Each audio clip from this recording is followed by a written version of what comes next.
And I'm going to do dashboard. All right. So let's see if anybody can hear us. Now watch nobody show up. Now,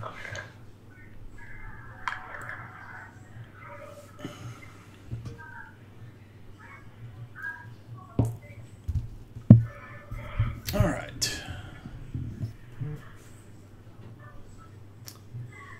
And I don't know if you've got a computer open or not to be able to see if we got good sound or not. Hopefully we do. Okay, yeah, I can open mine. Let's see, well, this side.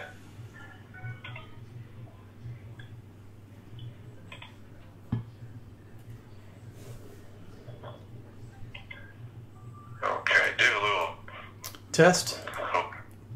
Yeah. Test. Okay, we got somebody. Yeah, that's you in the channel. Okay.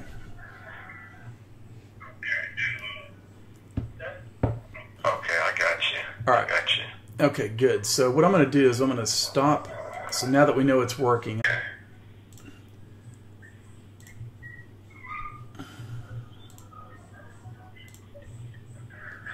Okay. Welcome aboard, everybody. This is CryptoFibonacci, and I got Joe Marshall with me, and we're going to be looking at, I know we're starting a little bit early, so we'll kind of go over everything. Does it sound okay, Sheila? Okay, thanks. So I'm going to let Joe kind of start off here a little bit, and we'll give our thoughts on Bitcoin, Ethereum, and Litecoin, since I feel this is going to be a pretty big weekend. So, Joe, take her away. Sounds good. Yeah, we'll start here on the weekly. I think it's kind of a big chart, big pattern here of how we're trading now. And I guess really the first thing to look at is the volume down here. Just the liquidity, the volume, you know, just the churning of the market.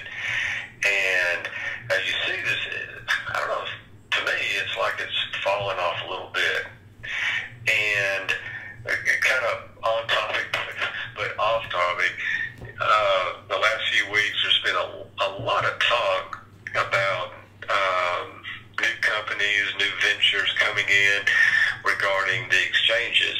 And like we have addressed before, the exchanges are where the consistent, you know, money day in, day out, 24/7 is going to be made in this technology, in this, you know, sector. And without volatility, without volume, without things, you know, ripping and roaring, so to speak, and people trading, you know, hands over fist, Coinbase, Gemini, you know, Bittrex, on and on and on. I can tell you right now, you know, the bean counters are looking at the bottom line over the last few weeks, and they're not making the money, near the money they were making earlier in the year. Or, for example, where my pointer is, November, December last, you know, into 17, as you can see. And for their business model, and then the, you know, who am I thinking that just recently said they're going to join the group? What Goldman Sachs, they already had bought out a group. Golly, who was that?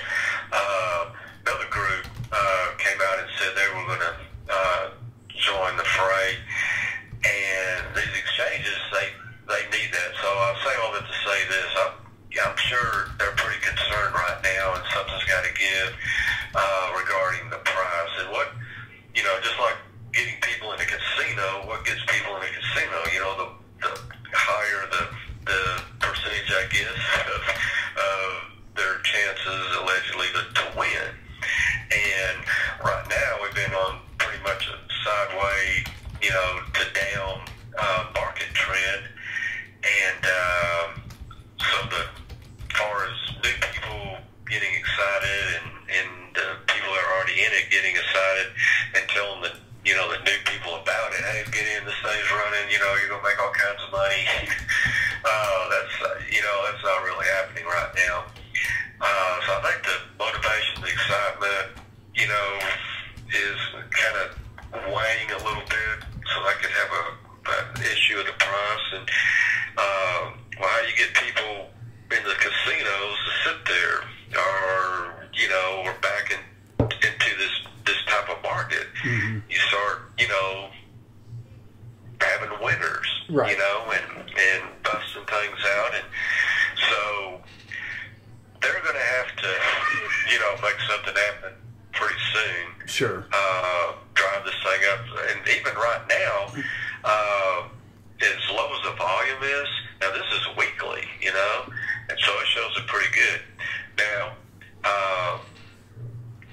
and also at a low volume, something with, energy, a sector, a coin with low volume, a whale, so to speak, could come in with 1 million, 2 million, whatever, and really move this thing one way or the other. Mm-hmm. Right now, I think. Yeah. It really wouldn't take a whole lot, even though that's quite a bit of money, it really would, and all things considered, that's not a whole lot of money to be able to move this thing pretty quick one way or the other. Yeah. But, okay, so that's kind of the, I don't know, good news, bad news side of it, but on the, better news part, we made a lower low right here, and then we started coming up again over several weeks, and then this was healthy. We'd have a pullback within this zone, and then we made a higher low, which is positive, bullish. Mm-hmm.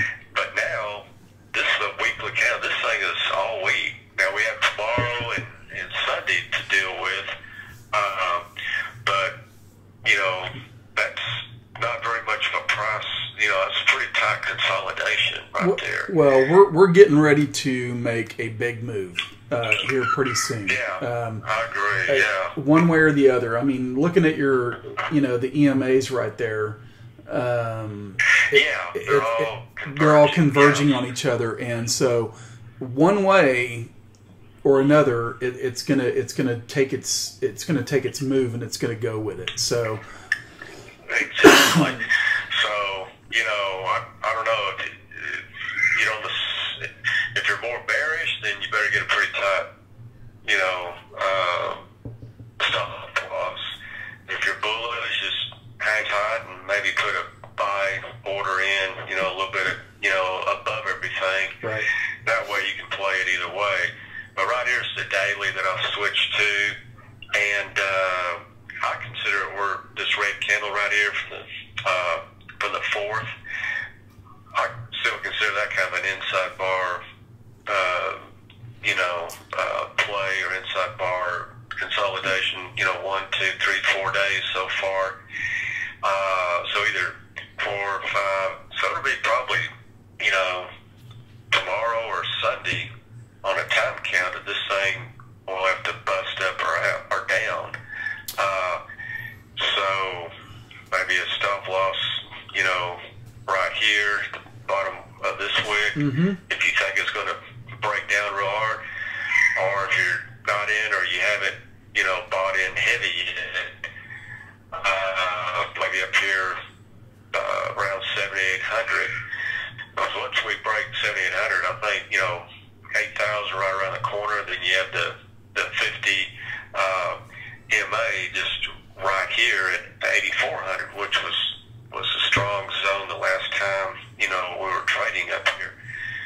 So if it breaks, I guess bottom line real quick, if it breaks, that's what people want to know. Where's it going? Well, if right now, we're just kind of, on a thin, board, waiting to step off one side or the other. On the bull side, we could run up and hit this 50 pretty easy with a hard breakout. And I think people, once it starts breaking out, I think that'll get people excited, because it's been especially for traders, it's been so boring lately. There's really hadn't been a whole lot of trades here. So all your day traders and swing traders, they just kind of been, hanging out here, maybe doing a few cents, a couple of bucks here and there. It really hasn't been, like I was saying, that volatile or, that, Yeah, I mean, yeah, exactly. I mean, it's just right now it's like consolidating in this area, and I'll just for a second what I'll do is I'll kind of move this over and I'll show, you know, what I'm kind of looking at on mine is that, you know, here's the Bitcoin daily chart, and right here, I mean, we've got a clear, I mean, you've had this downtrend right here, you've got a clear a bear flag pattern. Okay, and now it could go either way. Here's the thing. Some people are calling it an ascending triangle, which it could be. But that right there to me looks like the classic signs of a bear flag. And so, but my point and my view has always been that the 10 EMA, which is this red line right here, has not had a candle close since it crossed it. It hasn't had a candle close below the 10 EMA, and the 10 EMA to me is key. That's the one. If it can get through the 20 EMA right here and break that 38.2 retracement, then we can go up here and hit maybe the top of this bear flag, still staying bearish, but within a minor bull trend, okay, so to speak, and hit the top of that channel and fill the gap. Okay. Gotcha. And yeah, so, and not only that, but I just think it's kind of amusing is that the 50 EMA is sitting right around where that gap fill area is on the futures chart. 8165 is that number, and it's sitting pretty close to that. So I could almost envision, and it wouldn't surprise me if it popped up higher, filled the gap, and then, you know, dropped out of this, you know, bear flag. I mean, but we'll see what happens. I mean, this thing can go either way. Stochastic RSI is, you know, it's overbought. But I posted in my charts, you know, on Twitter, is that it can stay overbought. Yeah, definitely. You know, right over here, I mean, it looked overbought, and there was probably people wanting to get out and try to play the, you know, stochastic RSI. It's going down, or I mean, it's overbought, and they think it's going to go down. Well, it stayed overbought and made this big run right up here. So it could still move, but right now we're just kind of we're in no man's land. We're waiting on something to happen, and what's going to happen is anybody's guess right now. I'm not going to try to predict it, but yeah. So that's what I got. No, I agree. And how we're kind of just sideways consolidation right here. If you look over on the other side, you know, we did kind of the same thing right here as well. And then the RSI was a whole lot. I mean, it was, you know, getting up here close to overbought. Oh, yeah. Really. But yet it, you know, still broke out and up. But, you know, before we beat this horse too much, now this is, you know, that's what all you need to know about Bitcoin, basically, you know, until something breaks up or out. Right now we're kind of in this little wedge. We see the red, you know, forming a wedge here. And then, yes, you know, the bottom support at 7 that's got to hold. If that breaks, then we're going to be, you know, low 5s, high 4s pretty quick. And then if we break out over 9, which I did have, 9 right here, the black one on top, then, you know, we have a pretty good shot at, you know, going up to, you know, at least halfway to the all-time highs, you know, and maybe even testing all-time highs. So that 9 is, you know, getting over 9 is going to be a psychological plus, you know, where it sits on top of these other resistances. So anyway, that's kind of my spiel on Bitcoin. The reason why we talk on Bitcoin because, you know, everyone knows about it, and everybody's, you know, it kind of tracks like the S&P 500. You know, your traders and, you know, other people always talk about the S&P 500 or the SPY for, you know, potential market direction. But, you know, like you were saying, that 20 is coming down pretty good, though, and the 12 EMA is now over it. I'll show you. So I know there's a lot of, you know, for black video term, kind of jealousy or a little bit of, you know, everybody's got their team, I guess. Used to be, Cowboys or the Redskins. You're either really hardcore Cowboys, really hardcore Redskins, that type of deal, going back years. Well, now it's kind of really hardcore Bitcoin or really hardcore Bitcoin Cash. And quite honestly, the Cash is holding up better than Bitcoin or Ethereum. The reason why I brought this out is that you can more clearly see how the 20s, kind of really did down further below the 12 than Bitcoin is. So technically, you didn't know anything about either one of them, and you were just looking at the charts. Some analysts just going here flipping through the charts. This would be probably a stronger bet to go on as far as, potentially possibly going long. Of course, I could go either way, but just because of the current setup on it is what I'm getting at. Sure. And, a little off topic again, I'm telling you, I'm just going to tell you, people have been saying, different, high number or high sub YouTube people, popular, I just use the word popular, YouTube, popular Twitter people and stuff like that. May was going to be the month, hey, May's going to be it, well, it was April 1st, April's going to be the month in May, now here we are in June. Of course, 1st of June, things could still pop, but I'm just telling you, around September or so, around the 1st of September, if we're still sitting at a market cap like we are now, or lower, I might have to go to a plan B, as far as just strictly looking at best of breed, and what that means to me, not Kramer's best breed, but my best breed is like Bitcoin Cash sitting here. Right now it's sitting, higher up on that 12 EMA than, well, here's Ethereum, just kind of give you a quick look. See, it's kind of pulling back a little bit, but technically, though, you could say this was kind of a bull flag, how it retraces back into this candle here. But then again, what I'm saying, the 12 EMA is not up here, and it's not, really high above the 20. So it's even stronger than Ethereum, sitting here.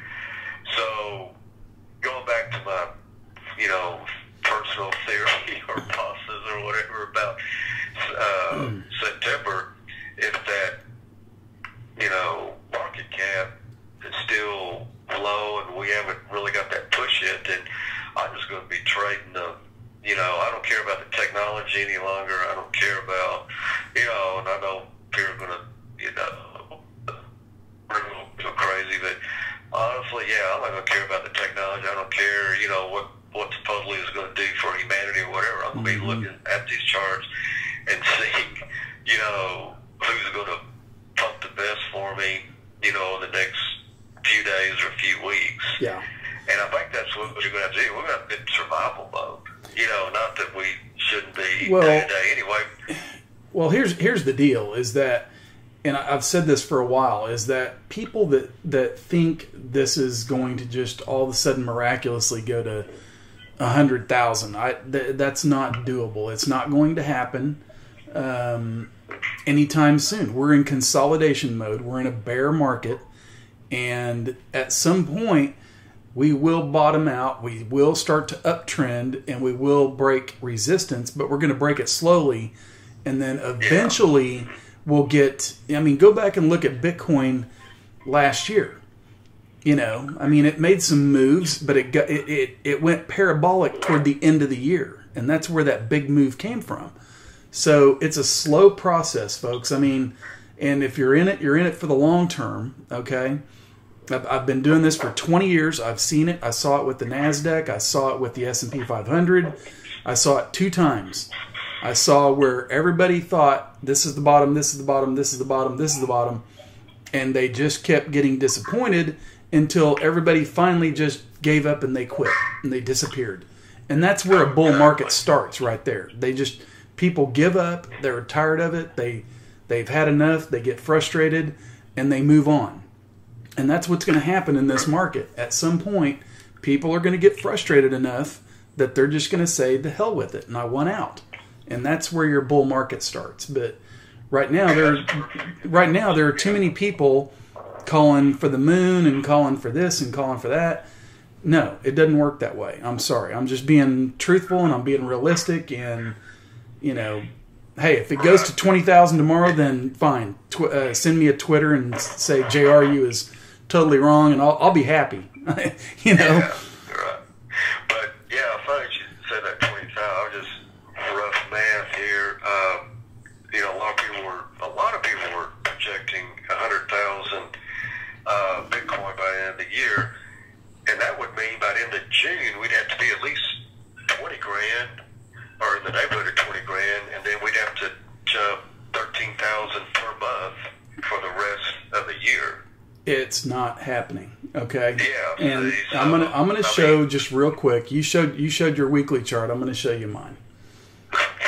Okay. And this is, and I'm gonna show you exactly like we are in like. Okay. So let's look at this. Here we go.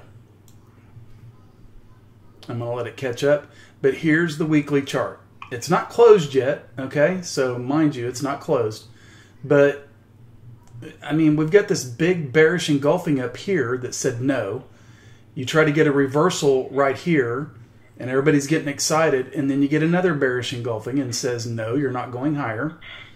And then you come down here and we get another reversal, and just when you look up here and think we're getting going, here's another 3-candle reversal right there.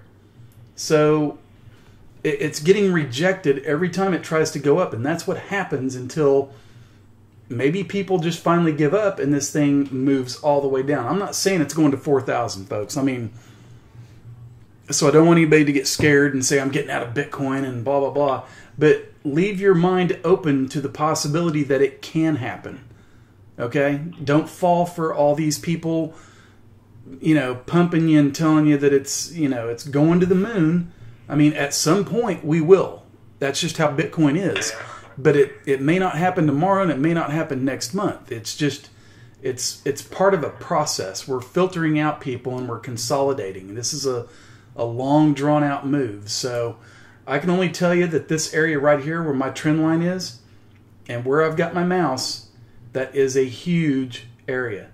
That is a fib cluster that I've got drawn right here where it held, and it's the bottom, or it hit the bottom of that uptrend line, and it's trying to bounce off that, and now we're sitting right on top of a 50 EMA, the yellow line. That yellow line is the 50 EMA, and we're trying to get back above the 10 and the 20. Those are key. So it's a long process. The stochastic RSI is still moving down. It's getting close to oversold, but it's not there yet. So I'm saying everybody just be on your toes. I'm not saying this is a crash or anything like that, but be on your toes because anything can happen. You know, so anyway, that's what I've got. That's what I've got on the Bitcoin Weekly. So let's Joe, let's go ahead and move on. I'm going to bring your chart back over. Let's go over and take a look at. And first of all, before we move on, we've got some people in here, guys. We're talking about Bitcoin, and that was kind of our views. What is there anything that anybody wants to see? I mean, we could go on to Ethereum and we can go on to Litecoin, but what do you guys want to see? What do y'all want to see? Well, we need to pump Digibot too. Right? That's a long term hold. That I'm not even. Yeah, it was nice to see it finally break major resistance, but that's one that I'm not even. Yeah, that's a long term deal. So, okay, guys, do you have anything you want to look at real quick? Oh, well, okay, here we go. We're getting into it. Michael wants to look at DGB. Oh, there you go. All right, that's one of the day. Now, see, this is what I'm talking about. When these start going, now okay, this my lines off here. I'm going to go ahead and pop it back on them. But yeah, I was trying to break out of this wedge. As you can see, the blue lines was kind of holding it in. And then, you know, it came out, retracted a little bit. But if it can stay out of this wedge next few days, and then if we can get a close over the 50, then anybody can see that green line that's kind of, you know, sitting here. Mm-hmm. A lot of hedge funds, mutual funds, retirement plan investors, regarding the S&P 500 stocks, I just say it like this: anything trading under the 50, they consider bearish, and they don't even really want to look at or get into it. But let me get over here. Once it gets over and closes, then, you know, it's almost, you know, full steam ahead. You know, let's go ahead and go in. It's a changing trend. So, and I'll say all that to say this: once it gets over the 50, then maybe that'll bring in, you know, more money. Mm-hmm. And then eventually, when institutional money gets here, some of the tricks of the trade that they're going to be looking at, that we can kind of be on the jump on it. You know what I mean? Well, be kind of a jump ahead. Absolutely. Real quick, I'm sorry to interrupt, but I mean, just real quick while I'm looking at on your chart. See on the weekly chart, you had this nice bounce off this bottom part of the uptrend line, this wedge. That's a bullish engulfing. And then it uptrends and it comes back down, okay, and retests. And then what's it do? It puts in another reversal formation. And then eventually it gets above the 10 and the 20. And then there's your push, okay? Gotcha. Yeah, and I'll show. I mean, I've been showing it for. I mean, I think I did it every day, but I'll show everybody my DGB chart real quick. Yeah. Okay, so here's what I had, and this is. I'll just go out to a daily chart just so everybody can kind of see where this trend line came from, and it had problems with it forever. I mean, it was so frustrating, but right here. And then right when you get in here, boom, boom, boom, testing. Couldn't get through it. And then finally broke through. So, you know, and where I've got, I mean, at least for people that, I don't know what people's views are, long-term, short-term, whatever. But, oops, let me get that back up there. There we go. But what I've got is, it was in this, and I took the trend line out. It was in a bull flag pattern, and, you know, so I took that bottom part of it out since it's already broke. But it broke the 78.6 retracement right here at 477, and it's coming up to test this old resistance line right here. I think it's going up to the 127.2. I think 511 is, you know, the 510 area. That's probably going to be a good spot. You know, people will probably take some more profits right there just because it's been a nice move that we're consolidating right in here. But what I would really like to see out of Digibyte, and I know a lot of people probably don't want to hear this, but I would almost like to see this hit here and then come down and retest maybe the bottom part of that downtrend line, you know, or this part right here, and just make sure. I mean, it's getting kind of far away from it right now that it might be okay, but if it comes back down and tests that and then takes off, that's kind of, you know, what I'm thinking. But it may not do that. It may just go, you know, it just may keep chopping up and up and up and up. So, but it's a long-term deal, guys. This is not, I mean, now there's maybe some of you that's short-term this thing, and that's fine. I've always been a proponent of, you know, hey, you could swing trade this thing and collect yourself some free shares. This thing's it's a good swing trading coin. I mean, it's up, down, and that's how you can play it, you know. Right, and that's why they already have my, you know, resistance line up here at the top, because you have this top here, there makes your double top, you know, from over here, 1, 2, and then all this was support, you know, until it broke it, and then it couldn't get through it. So this area right here, you know, about 5 cents, it's going to be a little bit of a wall to get through. So there'll probably some people, you know, trade off of it right there. And then up here at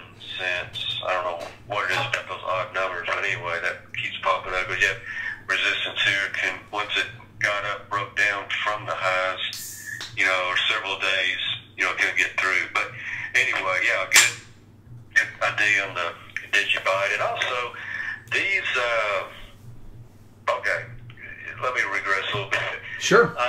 If these institutions start bringing in, they're retail investors, let's just say, TD Ameritrade or whoever else out there starts more aggressively getting in here, which it seems they are, because, this is a new, low fruit, so to speak, hanging that they can take advantage of. These smaller coins regarding price, I think whether people know anything about the technology or not, my assumption is if you had $500, to invest or $5,000, you'd probably pick up some of these smaller coins that were somewhat popular around YouTube and Twitter and stuff like that if you did halfway any type of, due diligence. So I think that's another reason why some of these lower price coins with some good following, good, I don't know what you'd call it, good PR behind it, etc., could really, rock and roll here, over the next few months, just simply because of that. So, but anyway, yeah, if there's, if someone else has something. Yeah, let's go ahead and move on here. We got, scroll back up. Joe, let's go look at ICX. JC wants to see ICX. Okay. JC, are you still in here?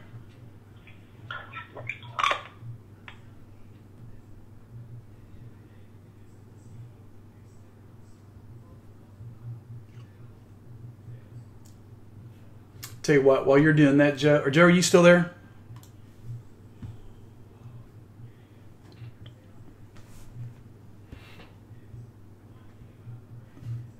Joe? Okay, I may have lost Joe for a second. I'll wait for him to get back on. Let's see. JC wanted to look at ICX. Let me just pull up ICX. I think I've got that one in here. All right, Joe, you back? Oh, yeah. Okay. I think I hit the... Not a problem. Switcher. I've got you kind of off to the side there. Let me, JC... Yeah, ICX. Yeah, let me, while you're doing it on yours, I'm going to pull it up real quick for him on my 4-hour chart. Okay. While you're doing it, you want me to go ahead and over it? Or? Yeah, kind of, okay. I mean, for now, just do your thing on the side. I'll kind of show him what I've got. And then we'll come over to, then we'll kind of come over to yours. Okay, let me pull up a weekly. The reason why I like to see a weekly is just see, kind of how long it's been trading, what it's done in the past. Is it coming back down and touching any resistance areas or support areas? Which right here was like, 1, 2, 3, 4, 5, a little over a month support right in here at $2. I didn't really want it to go below 2. Hang on one sec, Joe. Hang on one sec. I'm kind of doing it for him on my screen here, so didn't mean to interrupt. Let me. I'll get to you in just a sec here. All right. So, JC, if you're still there. Looking at ICX, obviously it hit, and this is a daily chart, it hit this 38.2 retracement coming off the top, hit that, rejected it, moving down, and it's trying to bounce off the 61.8 retracement, which is a really popular bounce spot. So, looking at it, in my opinion, I think it needs to get a candle close over that 10 EMA, where I'm circling it right there. If you can get a candle close over that, then you've got a chance to get through the 38.2%.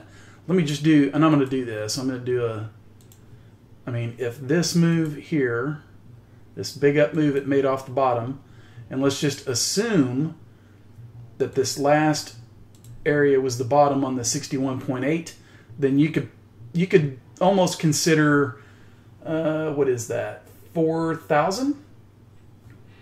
Or, yeah, 4,000. That'll probably be a a good spot. That's a 50% retracement area, and that's also a fib extension area.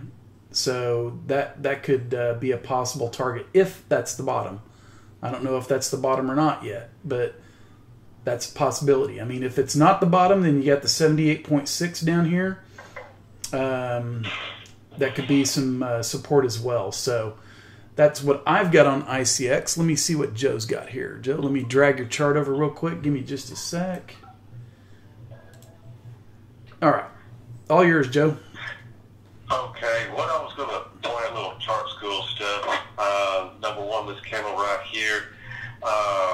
Whenever you see those long wicks coming in, you need to pay attention to that, because many times the reversal, you see it here coming, it was dropping down, then you had this lot of buy volume come in and buy it up, and then it, took off. And then on a time count, it went, straight up, and then, turned just exactly how it should. And lots of people are saying, I mean, an asset is an asset. As long as humans are buying it, and humans, until we no longer have, well, we probably always will, fear and greed, especially when it comes to our money. I think all assets are going to trade like other assets. If you put the human factor in there, what I'm getting at, somebody go, well, it's crypto, it's going to trade different, it's going to do this. And seriously, JR, have you noticed all your years of experience in mine, the stock market and everything else, have you seen is there more correlation between cryptos and the stock market? Is there more correlation, or is there more differences regarding the fibs on your side and the regular, in the trading part and patterns and everything? Is it? It's the same. A chart is a chart. Yeah. A chart is a chart is a chart is a chart. I could go chart anything, and it's a chart. That's what it is. I mean, we can come up with and talk about fundamentals and the technology and this and this and that. Charts tell us where the money is going. Period.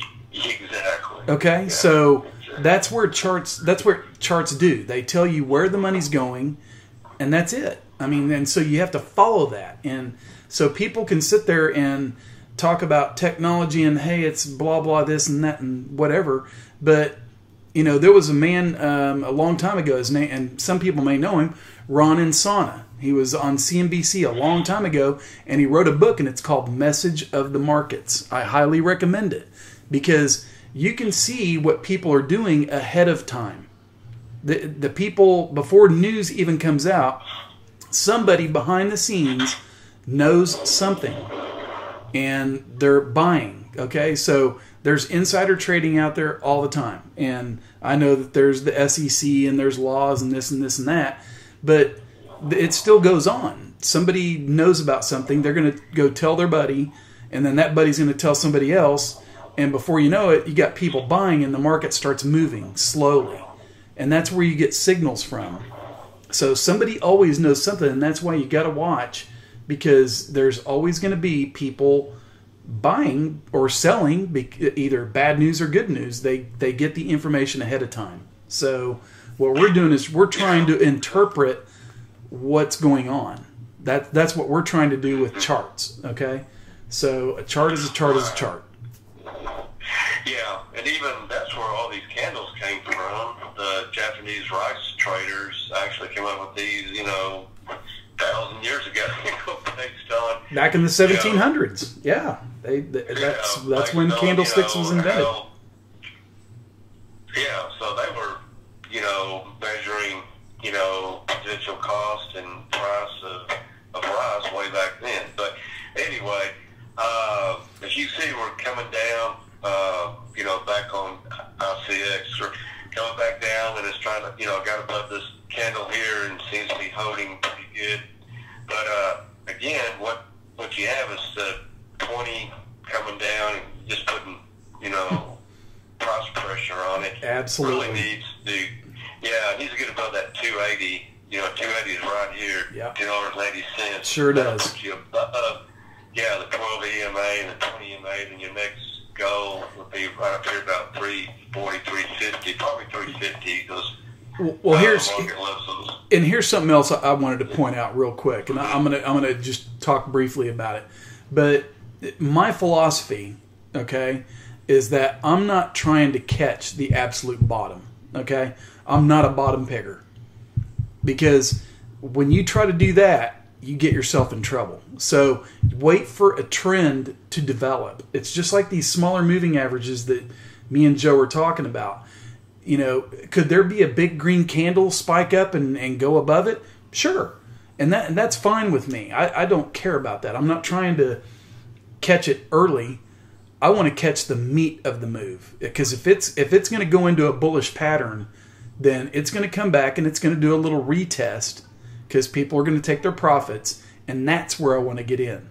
Okay? I want to catch, because that next move, if it's for real, that's going to be the move. You don't want to sit there and try to pick bottoms all day long. You'll get yourself in trouble and wreck your account. So,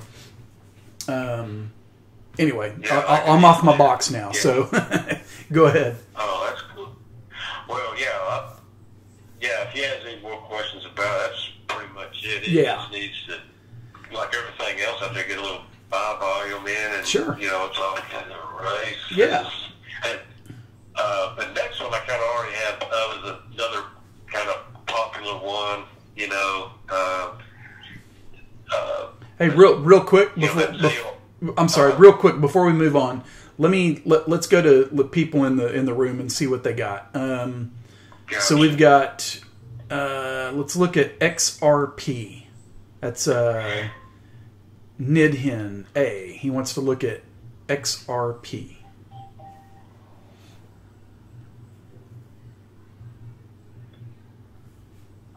I'm going to do it off the dollar. Yeah, XRP. Yeah, there you go. Perfect. Yeah. Okay. Then let me look at weekly. Now, real quick, I'm sorry, Joe. Didn't mean to interrupt. Folks, if I'm going to ask this real quick. When you folks are asking about something or you want a chart request, please let us know in the channel if you're long-term or short-term. Tell us what your goals are. I mean, that way we can kind of narrow down on a charting, whether we're looking at a daily, weekly, 4-hour chart or whatever. So if you could do that for us, that would be great. Okay, go ahead, Joe. Gotcha. Yeah, that's a good point. That's why I was kind of starting out with the weekly, just kind of give a big picture. You know, it looks like this one's following, you know, pretty much, you know, the big three or whatever. You know, made a big run, you know, actually most all of it in December, and then came down to, you know, a higher low here, opposed to these lows, drifted down, and made a lower high, but it's made a higher low here. In other words, that was, you know, the low, and then you had this last week. This low was higher, which is positive. Okay. Now, theoretically, if you could, you know, keep this where it's at now, and maybe even next week pop up, then you might be in for a trend reversal. But right now, you're kind of neutral to maybe positive until you get over 85 cents right here. See this 1, 2, 3, almost 4 weeks of, you know, bumping this 85 cents right there. Look how tight those EMAs are right there. Yeah, it's just like with the whole market. There is a big move coming. These things are going to start spreading out, so we've got to watch the direction and see which way they go. But something's getting ready to happen. So let's. Well, here's an example. See right here, how many weeks? Oh yeah, you know, it was a couple of months. Yeah, several months. Absolutely. Really. And you're right. I mean, it could go on for months. This thing could go sideways for months before it does anything. I mean, it could trade in a little pattern, but at some point these things are going to start spreading out, and they're going to make a move. So, right. And then on the daily, it's not bad. Oh, you're not going to believe this. This is crazy. Oh, this is crazy. This thing is match. Look at this. Yeah, exactly. Look at that. Mm-hmm. Look at that. Man, that is weird. Okay, now let's pull up Bitcoin Cat and see how high it is. That this little 12 EMA, the black line, is higher over the red, which is good. That's what we were talking about earlier. We like that. We want to see that and see how it consolidated. Then get the red, green, red. Okay. And then let me go back to XRP. Okay. So let me. Oh, come on. I don't know what I did wrong. Okay, well, that's while you're doing that. Yeah, let me. I'll move this off to the side real quick. I'll do XRP for him. Gotcha. Let's see, XRP. I think I have that one in here. And let me do a search on it. Yep, I sure do. And this is probably going to be from an old saved chart that I had. So let's see what happened to it since I did it. Okay, so it bounced off the 78.6. Kind of holding this old support, this, and that's where it bounced. I mean, this old, resistance area became new support. And so, yeah, your moving averages, you're right. I mean, mine, here's the thing, okay? My 10 EMA is a little bit different than your 12. Not by much, but it's hooking up and trying to be support. The problem is that we got this 50 EMA that's hooking down, okay? And so at some point these are going to meet. Now let me do real quick, let me do a retracement on this to the upside. And let me kind of clean this up just a minute. Take that fib out. All right. Yeah, it held this area right over here. When I did this, I didn't even draw that line. I should have. There we go. Yeah, that's where it bounced.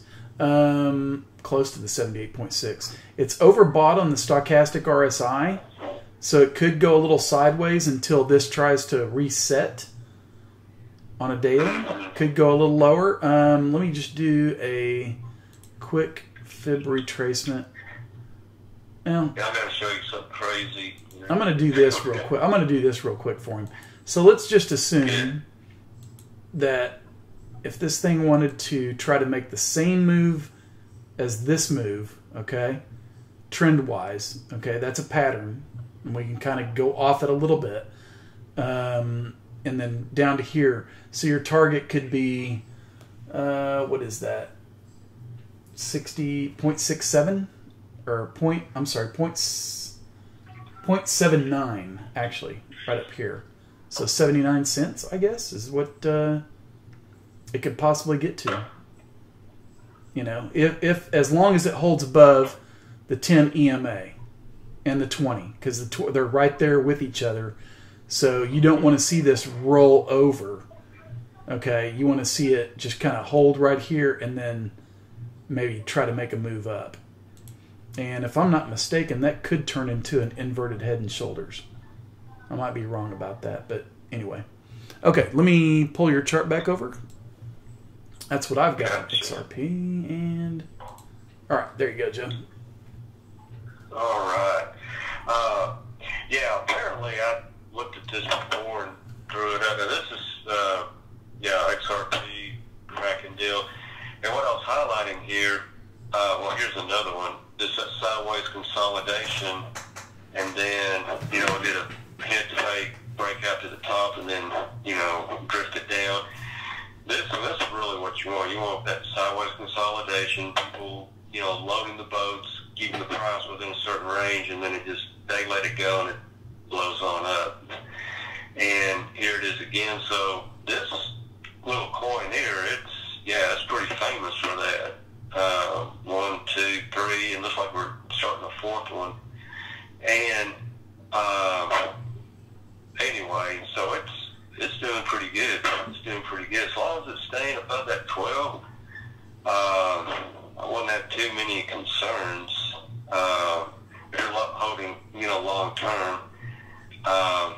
And then there's going to be, starts breaking down, there's going to be, support in this area because of how they bought it back up to good. And then worst case scenario, and then also that if you follow it over, it's almost on the top of this, the ceiling of this area here. So anyway, hopefully it'll keep driving up. Now, one thing a little chart school thing here, one thing I don't really care for is this 50 turning down. But maybe that'll change next week. You know, we'll get some positive sentiment coming in. There we go. Go to the top. But anyway, where you're going to get a lot of buy pressure on this thing is up there, probably around, honestly, probably around 90. You know, just a nice round number there. Market loves that, as you can see right here, and then came down. So anyway, that would be how it played it. And that's not a bad percentage from, let's say, you know, get a nice breakout in the close above 69, you know, maybe 69.5 to 90. That's a pretty good little piece of change. Absolutely. You know, yeah. Well, let's go ahead and Litecoin Vegeta, our buddy here, wants to look at Theta. Theta. Theta. Okay. Yeah, I know exactly what he's talking about. And guys, we'll get to you on TRX. And let me see if I'm missing anybody else. Let's see. TRX will be after Theta, and I just want to make sure I'm not missing anybody. Okay. Yeah, so we'll go with Theta first. Yeah, go ahead, Joe. Okay. Apparently, I've drawn on this thing before. I guess I put it. Okay, it hasn't been on the charts very long on this one, so what I'm going to do is drop it to a 4-hour, and then we get more, you know, better look at it. I don't even know why that was there. That doesn't look good. That don't. I mean, that needs to. Yeah, those. Well, what could happen though? It could do a double bottom right there. I see where your line is. It could do a double bottom, couldn't it? Yeah. Yeah. Right. But, yeah. Yeah. Hopefully that'll hold. Maybe I'm gonna put it in there a little bit stronger. I can't write it. You know, I don't know. Right in this area, maybe. So yeah, it needs to. Man, honestly, that. Okay, I'm just going to show you this. Maybe this little wick here. Can't really close below it much. It's just kind of a guessing game right now. Just throw it right in here. When you break below that, then you're going to have to come down here, you know, to this kind of area here where you have a few, you know, candle wicks and closings, which brings it down pretty much. But I just, Jerry, are you very familiar about who is hyped on that? It's come out, some people, well, anyway, it's... I'm going to borrow your chart real quick. I'm curious about something. Let me, let's see. Yeah. I'm going to just do a fib retracement on this.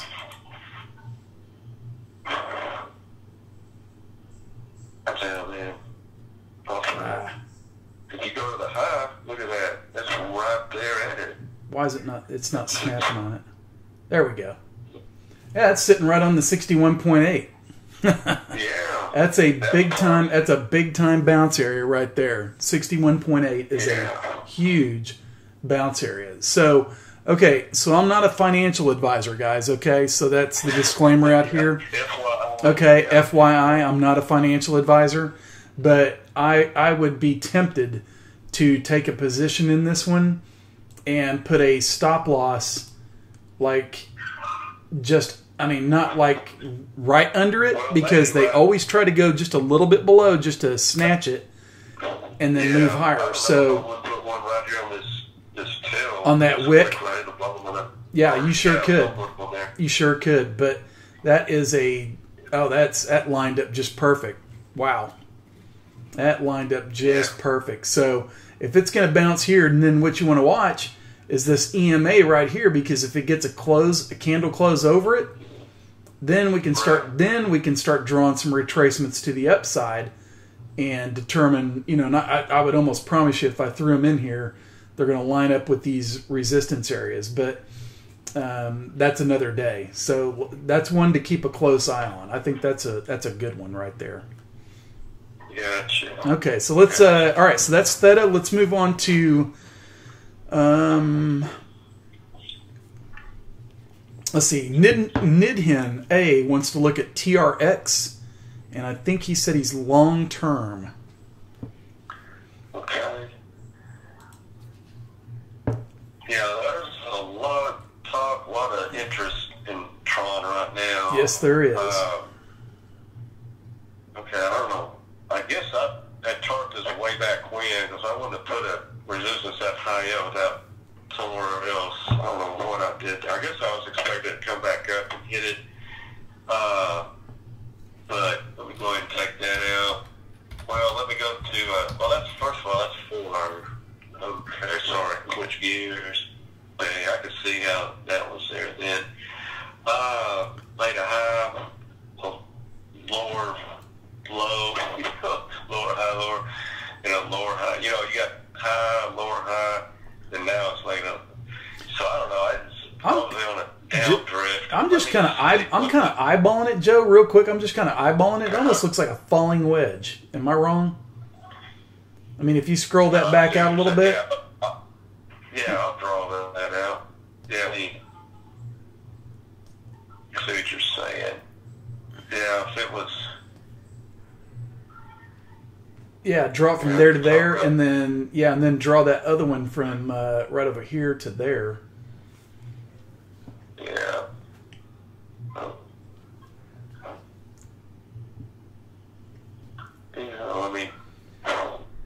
If you're talking. Yeah, you could almost get something like that. Yeah, you could. Yeah, that's it right there. Mm-hmm. Now, okay, that's a good eye, J.R. Yeah, J.R. knows that. Once you look at these, you can start spotting stuff like that.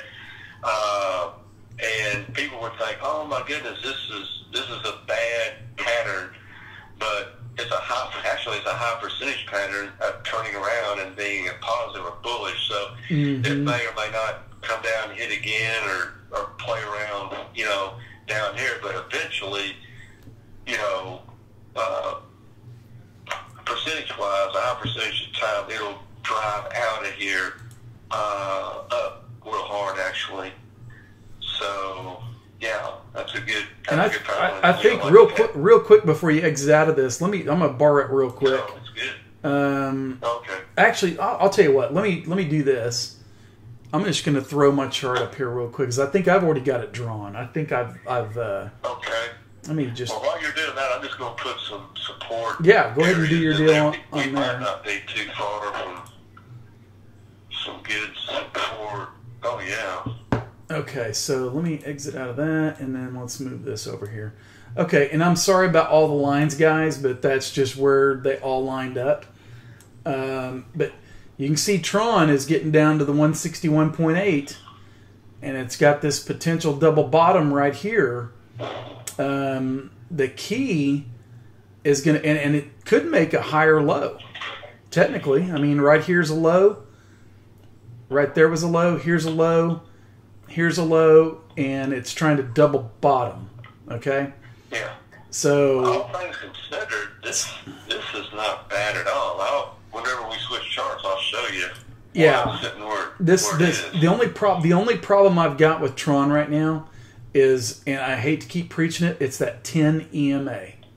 That 10 EMA is screaming down right now, and it is just driving price lower. So what you want to see is a little bit of uptick in this one, and maybe go sideways for a day or two or more, and then let it just kind of consolidate. And then if that thing can start flattening out, then it could possibly get above it, get a candle close above it, and then take on the 20-day moving average. That's a daily chart of Tron right there. So, I mean, we'll see how it plays out, but right now it's got potential. I don't think that's the bottom. I mean, that's just my opinion, but it could be worth a shot. I could be wrong.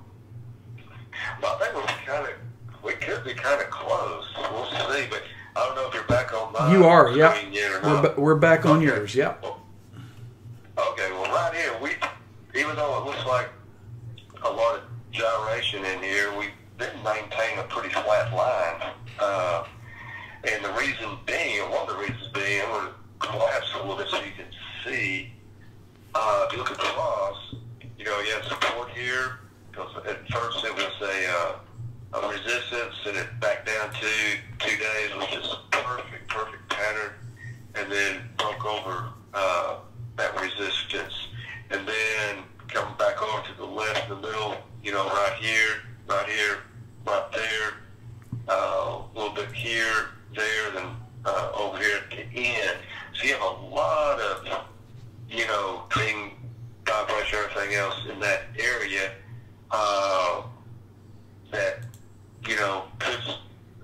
supplies will get support here until it figures out, what it's going to do one way or the other. But it's a lot of pretty much sideways consolidation. I keep saying that, but a lot of these, that's what they're in. They're in sideways consolidation, like right here, for several days. Sure. And then, and see how all, Jared's been talking about all those, moving averages converging, and then luckily, if you were a bull, that is, it broke out the right way, and, pretty much doubled your money or more right here. You did double. That's over 100%. You don't get that in the stock market very often. No, you do. You really don't. Yeah. So there's a lot of these here, or potential, money in these, altcoins. Yeah. Anyway. All right. So does let's kind of, does anybody else have any charts to look at? If you got anything for us to look at, please throw it in the channel. Let's take a look at it for you.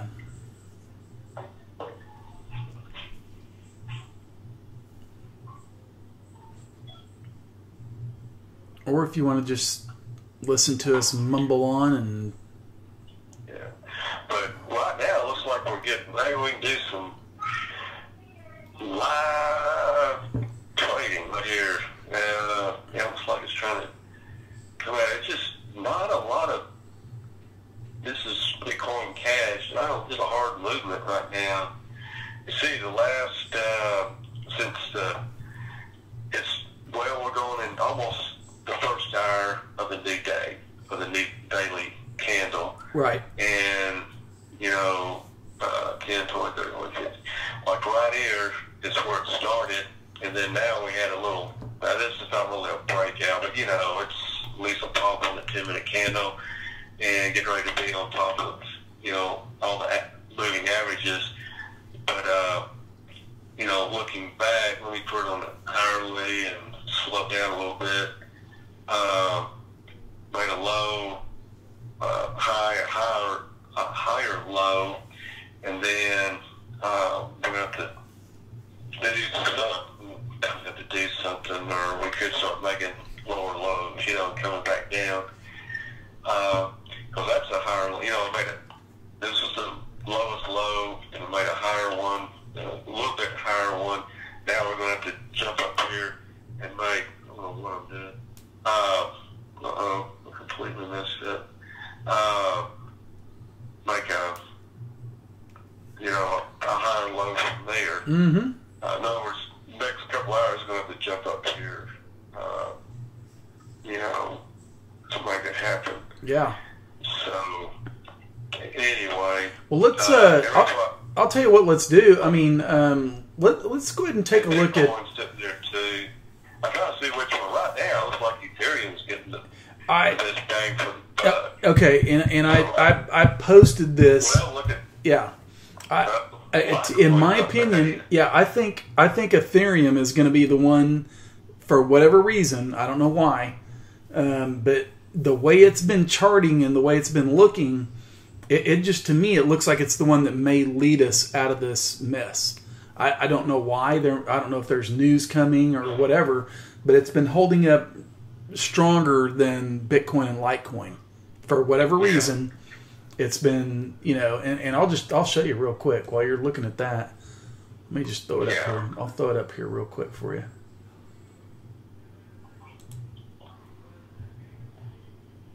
And let me I'll just put a daily chart on it.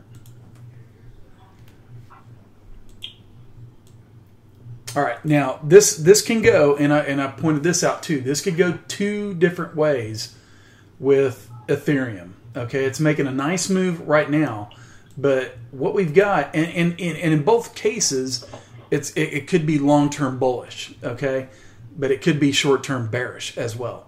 But what I'm looking at is we made this bottom over here back in April. Okay, and we made this huge move up to the top where it hit a trend line. Okay, and what it's been doing, and I'm no Elliott wave expert at all, I'm not going to claim to be, but I can eyeball it a little bit, and I understand 5-wave corrections, and I know what a 3-wave is. But here's the thing, from this top you got one move down for a wave 1, you got to move up for 2, then you've got to move down for 3. Okay, and here's the key. You got this move up, which could be a potential 4th wave move up. Now, amazingly enough, okay, it stopped right here at the 38.2, which lines up with the bottom of wave 1. Now, I do know rules in Elliott waves, and I do know that the 4th wave cannot cross or violate wave 1.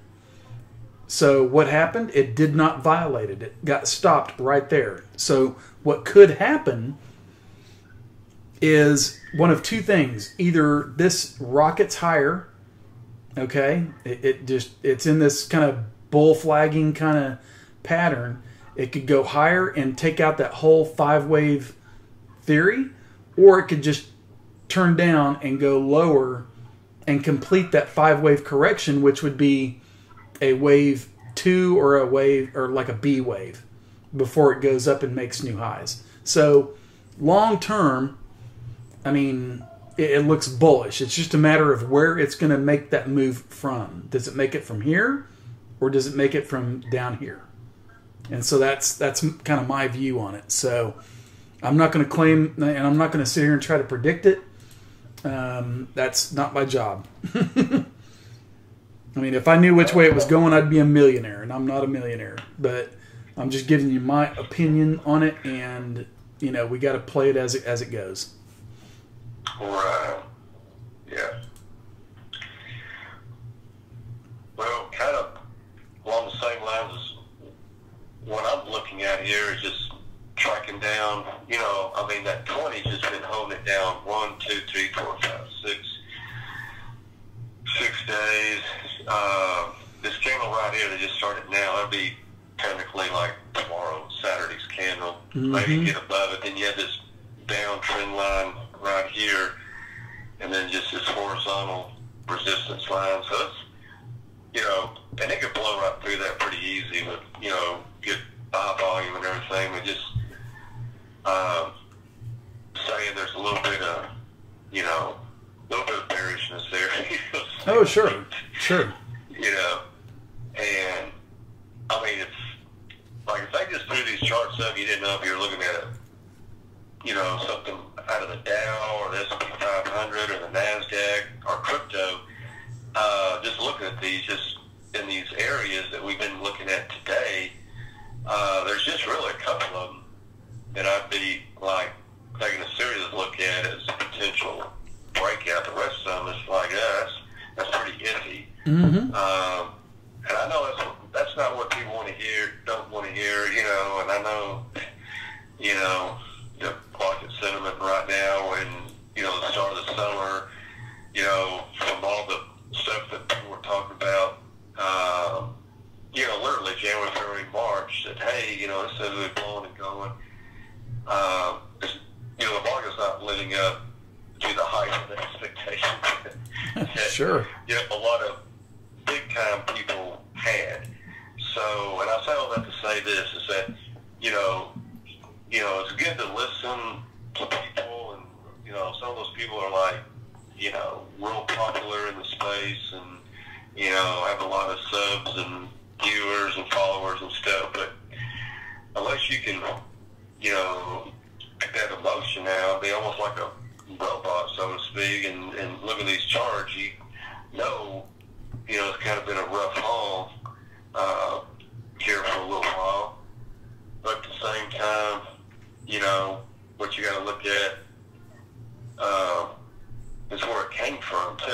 mean, this is not, you know, a loser's market. I mean, if you could throw a dart at a dartboard and just hit any of these cryptos, that's about what you did, you know, in the last year or so. Well, look here real quick, Joe. Look at this, okay?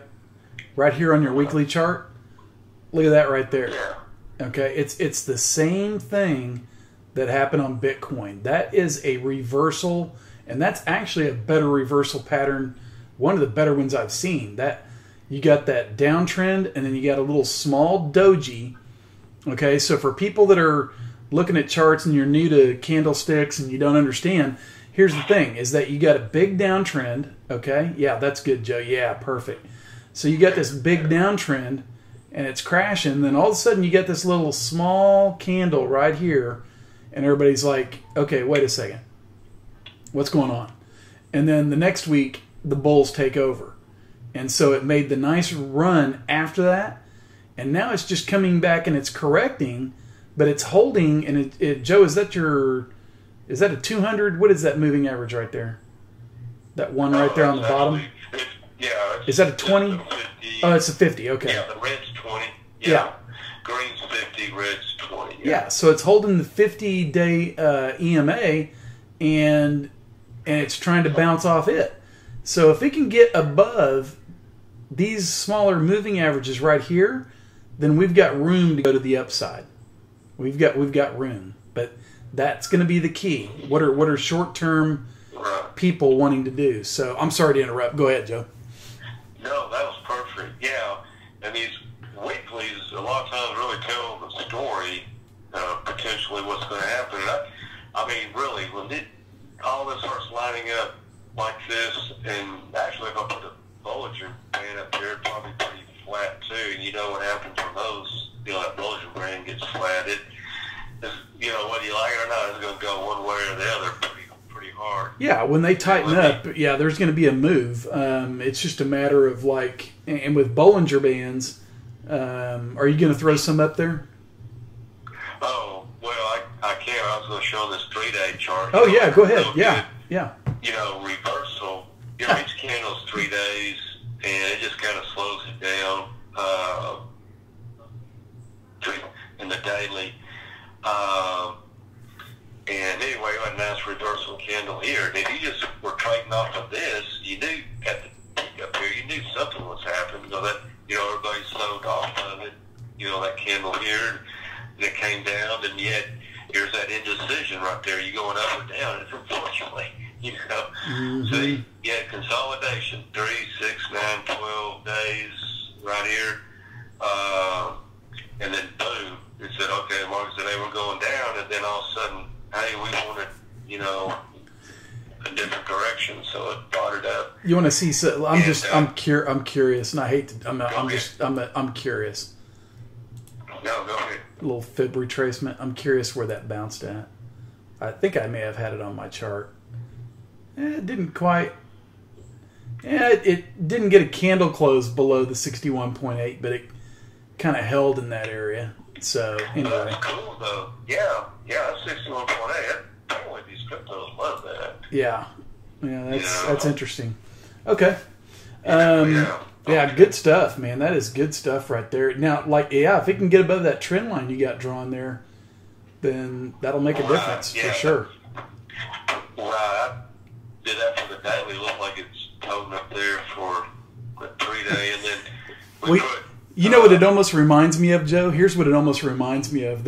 Pull that back up real quick with those trend lines. If anybody in here remembers my chart of DGB, that is what it looked like. I mean, it was in kind of a bull flag pattern, and it kept. I mean, what it did is it broke this one trend line, but then it went to the longer one, and it got rejected there, and then consolidated until it finally broke through. So it's kind of amazing how that worked. So that's crazy. Okay. Well, you were going to the chart, Joe, and I got somebody in here that wants to look at LTC, Litecoin. Yeah, that's Andrew. That's weird. That's the one I just was pulling up. Yeah. yeah. Yeah, Andrew, thanks for the question. We'll take a look at it for you. Okay, well, let me get it on the. Let's start with the weekly again. Like right here. That's not. Now this is when it got on Coinbase. See, it just drifted. How would you like to be in this? Talking about Oh yeah. Pull your hair out. What ifs? And then, it was adopted, or I don't know what the right term would be. It started trading on Coinbase, which is the largest trading exchange in the U.S. and probably a lot of part of the world too. It's one of the big boys out there. So that's what it did for it. Now I say that to say this: Gemini is getting ready. The next big boy on the block in the U.S. that's also going to do a lot of, I think it was New York Stock Exchange and someone else, NASDAQ. It's one of those two that Gemini is also setting up to allow, what am I thinking, institutional investors to bring in their retail. Okay? So the big fish are bringing in the little fish into Gemini. And guess who's going to be trading on Gemini very soon? Litecoin. So with that, and it's going to be one of the lesser price coins, to nicely say. Oh yeah. On there. So, that's going to be a lot of people's go-to. I'd rather have, 15 or whatever Litecoin to my name than, for example, 2 Bitcoin. That's how a lot of people look at it. The more they can get, they think that's a better deal. So anyway, I'm hoping that, we get a little bit of a pump from that, quite honestly. Yeah, check it out. This is interesting. I can't get your horizontal ray to come up. Oh, wait a second. There it is. No. Oh, wait. Oh, there it is. This one? Yeah. Horizontal ray. Go ahead. Okay, let me take all that off. I didn't redraw that. I just erased it. Okay, hold on. All right, there you go. Go ahead. Yeah, so let's see. Let me do this.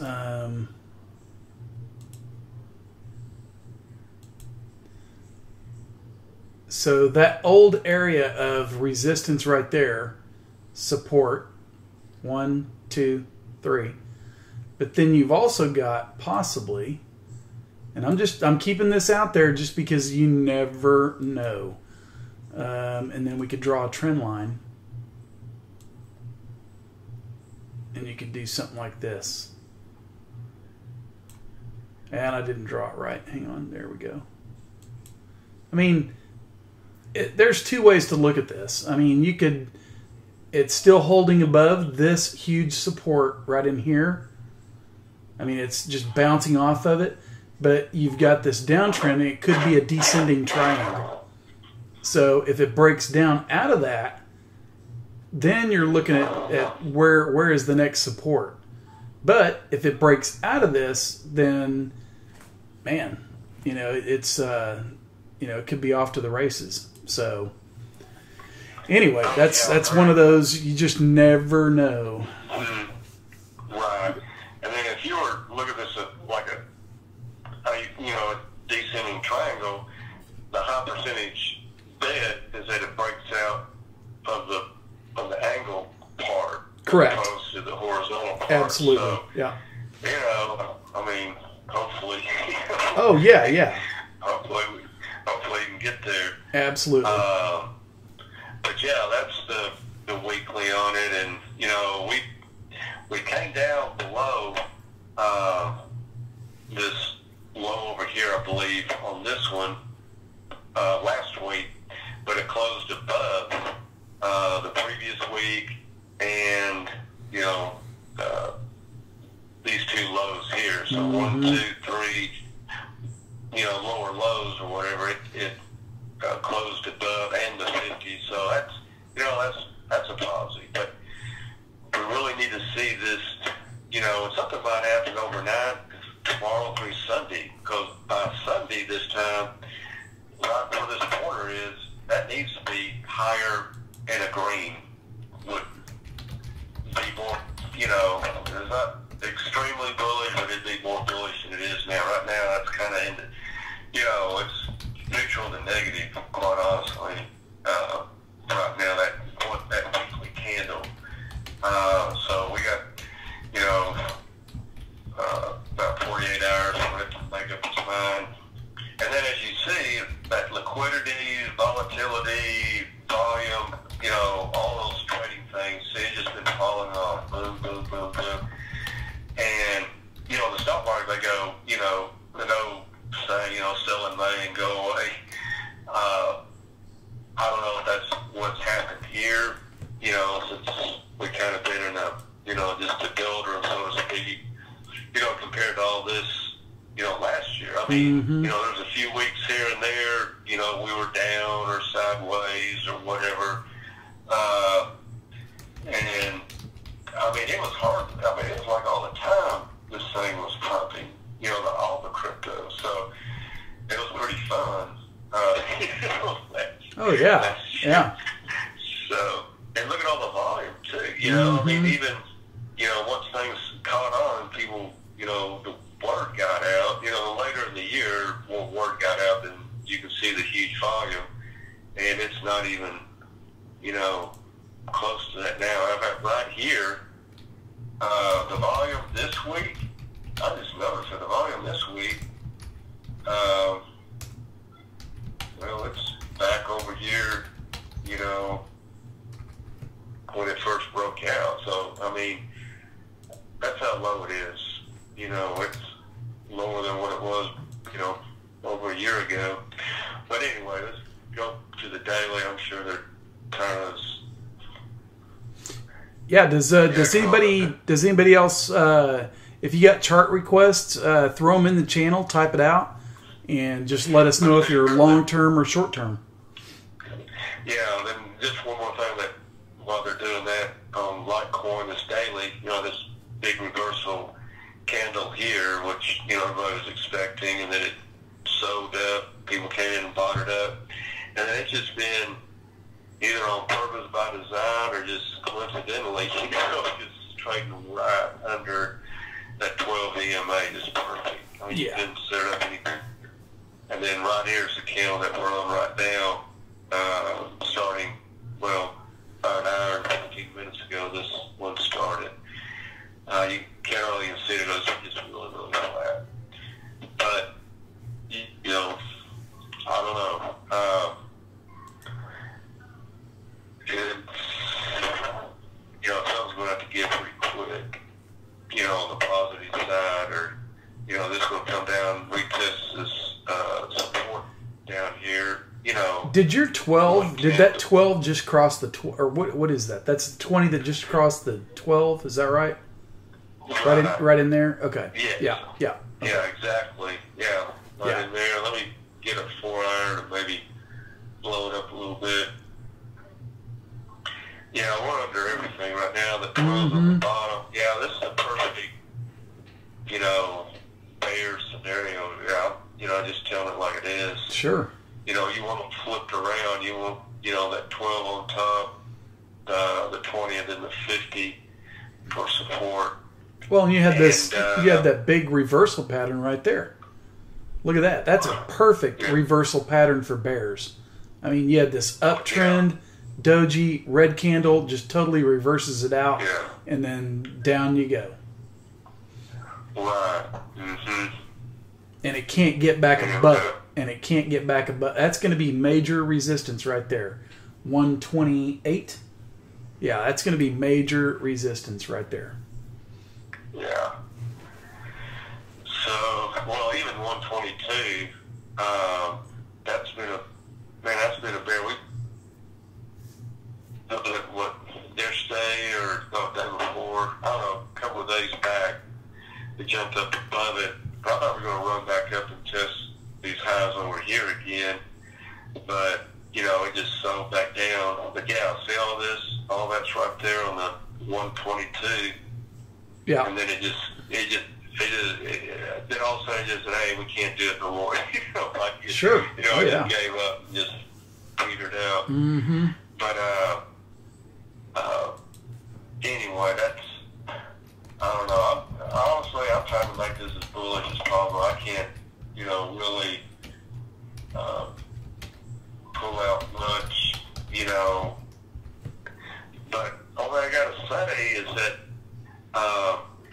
unless they're willing to, I don't know, like a lot of these, up and coming pharmaceutical companies, they go through a lot of cash burn getting started, and so Coinbase and some of those others, they made a ton last year. That's one thing about these cryptos; they love these wedges. Oh, yeah. That's I don't know how many. If I had $1 for every time, agree on those with people. But anyway, you know what I'm saying? Those exchanges, they're not making money like they were. You can just tell by the volume. There's not people in there unless those bots are trading between each other, and they're not making any money on that. They're not making money like they were, November, December, first of the year, even, last month. Yeah. Got a question. I'm sorry. I got a question in channel. I want to answer it real quick. Let's see. Andrew is asking, do you guys trade or also invest in fundamentals, also holding altcoins? Man, that's a great question. You want to go first? Yeah, sure. I mean, I have no problem with that. I mean, the only coin that I'm holding right now is Digibyte. That's the only one, and it's a long-term hold. Everything else, I try to swing trade or whatever. Digibyte is my long-term hold. I mean, it can. I don't care if it goes to zero. I mean, but I love the technology. I love the leader of that company. I just love everything about it. It's just unfortunate that they're not on more exchanges to get more exposure. But I hear that they're trying to get on more exchanges. Now, don't take my word for it. Do your own due diligence. But if they start getting on more exchanges, then watch out, because this thing it'll take off. Yeah, that's one of the things I look for with those, so-called altcoins is as many exchanges as they're on. I think that's good. But you want to weigh in, you want to weigh out. Mm-hmm. You know what I mean? If you gotta sell. So liquidity, the more they're on. That's just one of the things you look at. For myself, I got just a dab of Bitcoin, dab of Ethereum, strictly for back in the old days when you had to send one or the other, or Ethereum rather, you had to send it for an ICO. Remember those days? Oh yeah.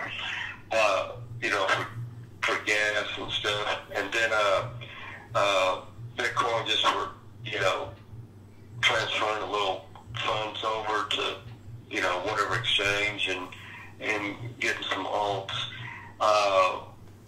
So I have I don't know if I'm telling you more you want to know, but first quarter last year, I was able to, get a bag of Litecoin, okay? And then from there, I've added some, but I'll swing trade that.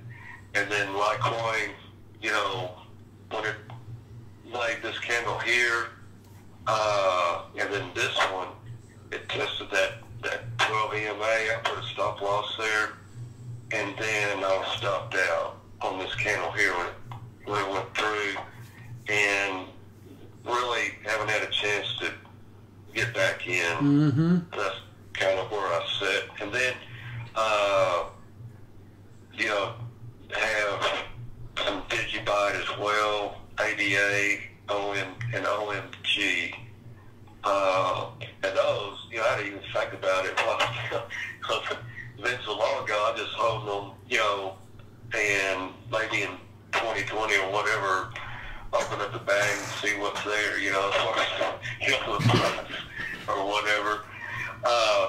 But the way this market's been, and I can get into this more as, you know, hopefully when things take off and people, you know, are what they're holding is actually going out there making some money, then, you know, Jared, if you want to, you know, I'm kind of talking in front, you know, to you in front of the world on this. Maybe we can come in here and say, okay, this is where our stop loss is, because we're going to be, you know, on the fibs and on, you know, just regular high pivots and resistance levels. You know, we're going to be hitting some places that are just going to be natural, you know, targets for people to swing trade, that the market's going to be taking profits. So, you know, instead of just holding and playing, so to speak, we say, okay, you can take, you know, this might be an area, because we're not financial planners or anything. You know, this might be in an area that you might want to take some off the top. You know, take some of those chips, because we're in Vegas right now. Every day, this is nothing but, you know, electronic Vegas. And the longer you leave your chips on the table, the higher percentage that Vegas is going to take them away from you. Well, so you need to take the few off. Go ahead. Yeah, I was going to say that's what bear markets do. Okay, folks, I've been through 2 bear markets in my life, and this is what bear markets do. Everybody wants to try to pick the bottom and say this is the start of a bull market. No, don't do that. I mean, not in a bear market. We are still going down. We're in a downtrend. Okay, we're trying to go sideways now, right? But don't try to pick a bottom, please. I mean, I'm just begging you, don't try to pick bottoms. I mean, the best thing to do in a bear market is take your profits quickly. That's it. You get in, you get out. No, that's good. You get in, you get out. Yeah. And, yeah, as you were saying that, you know, I mean, this is kind of a downtrend, obviously, but still from back here on the 28th or something, yeah, the 28th, we're really going up in a way, you know, price-wise. I mean, yeah, this was a big disappointment pulling back from up here, but unless we break down and come down here and negate this area, 117, yeah, 117 is a strong area. See right here on that floor? So it dropped down there with that candle like it was yesterday. It came down and just bam, and they just at 17. I don't know, maybe that's a lucky number. So they wandered up and ran it up. So yeah, I think, you know, the people that are holding. Yeah. I don't know if I'd be in panic mode unless we had a daily close on that 17, and I'd be going, oh, okay, we might come on down and touch these, you know, sure, mid to low 100s. But yeah, you know, it's gonna. Something's going to happen. So, okay, so Joe, we got, and I know we covered it once before, but John's in here. He wants to see ICX. Okay, yeah. And then after that, we'll cover it briefly because we did it before. But then we'll go to Nano next for Shinnok. I hope I said that right. If I didn't, please tell me. But ICX.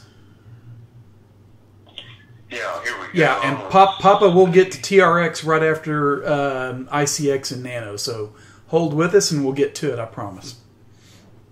Yeah, and I think the ICX we just talked about, you know, these trend lines kind of, you know, putting price pressure on it, coming down. The saving grace of it is that, you know, a lot of times the stock market they call jumping the river. They'll run it up, you know, jump over both of those moving averages, and then boom, you know, they burn the shorts, so to speak, thinking it was going to, you know, run down hard, and it just really, you know, explodes to the high side. I don't know if they'll do that here, but as you can clearly see, you know, it's kind of going, and it's trading right with the others, you know, Litecoin. This could really be Litecoin right here. You can run up that big candle down and just kind of going sideways.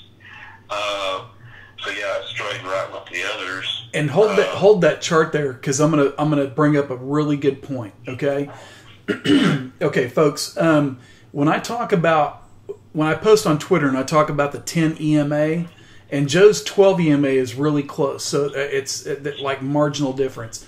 But when I talk about getting a candle close above it, I bring that up for a good reason, because back here, look what happens when you get a candle close above the 10.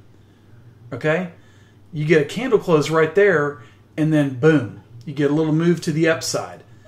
Okay, break down below that 50, comes all the way back down. Here's the 10 EMA that it broke right here. It candle closed below it. There's your downtrend, and now it's resistance. And so everybody's trying to pick a bottom down here and saying, "Oh, double bottom, double bottom." Well, it comes up here and they get rejected. And so what happened? They probably ended up bailing right here, because it started going down. And then it gets down here and they want to try to pick a bottom again, which is fine. Some people got lucky, but it gets up here. Wait until you get a candle close, like right there. Get a candle close above that smaller moving average, and then there's your trend. And now it becomes your friend. Look at that. Amazing how that works, isn't it? And then on the downside, look what happens. So here it is. So right now we're at a critical juncture. Okay? So do you try to take a risk right here and think it's going to get above it?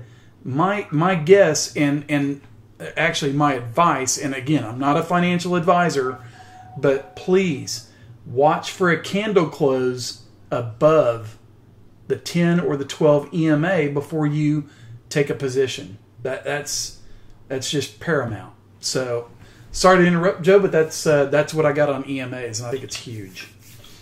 Oh, no, good stuff. Yeah. Speaking of that, before we get to the next person, okay, what I have here is Bitcoin, and if I had to leave, I don't know, just say I had to leave my retirement account with someone that didn't know anything about charts or trading or anything else, and for whatever reason, I had to leave the retirement account in their hands to, keep me safe or keep me, in the game, so to speak. What I would tell them to do is simple as this, and you were talking about the 10 EMA, 20, 50, I would simply tell them, if we ever, and see it, and watch how this works. A couple of times you're going to get, washed out or whipsawed back and forth, but the first time, okay, let's say starting tomorrow, I had to hand it over because I was going to be out of the country or whatever. The first time it crossed below the 10 EMA, or in this chart, this is the 12 EMA, or the 10, moving average, take a third off, okay? Mm-hmm. And then keep the rest, in the game, and then when it crossed the 20, take another third off, and then once it crossed, the 50, take the rest off, okay? Mm-hmm. And then reverse that, because once you're completely out, then that 10 is going to be on the bottom coming down, and then as soon as a daily candle crossed above and closed above that 10, hypothetically, then put a third back in, and then the 20, so you put a third back in, and then so you never got to 50, but here you'd be all in and then back out.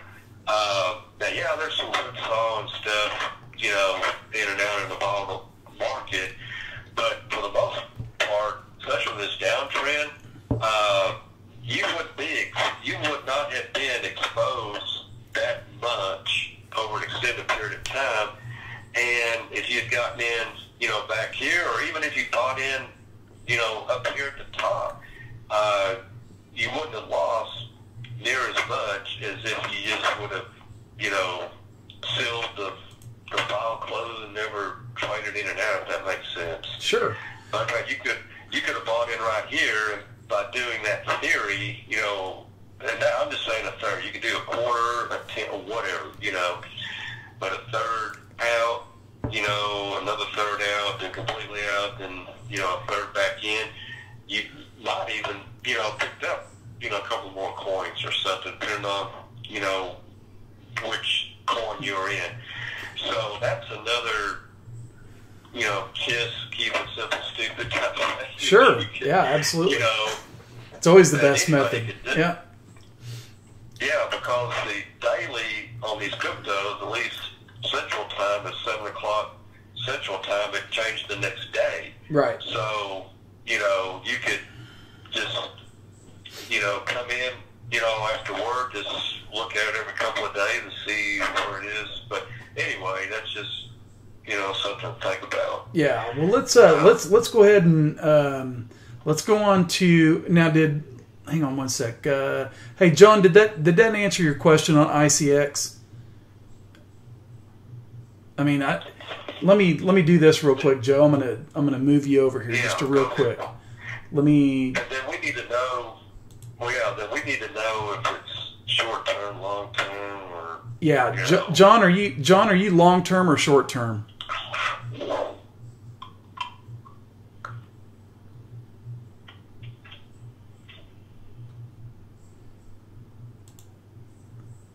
I'm gonna wait for him to respond.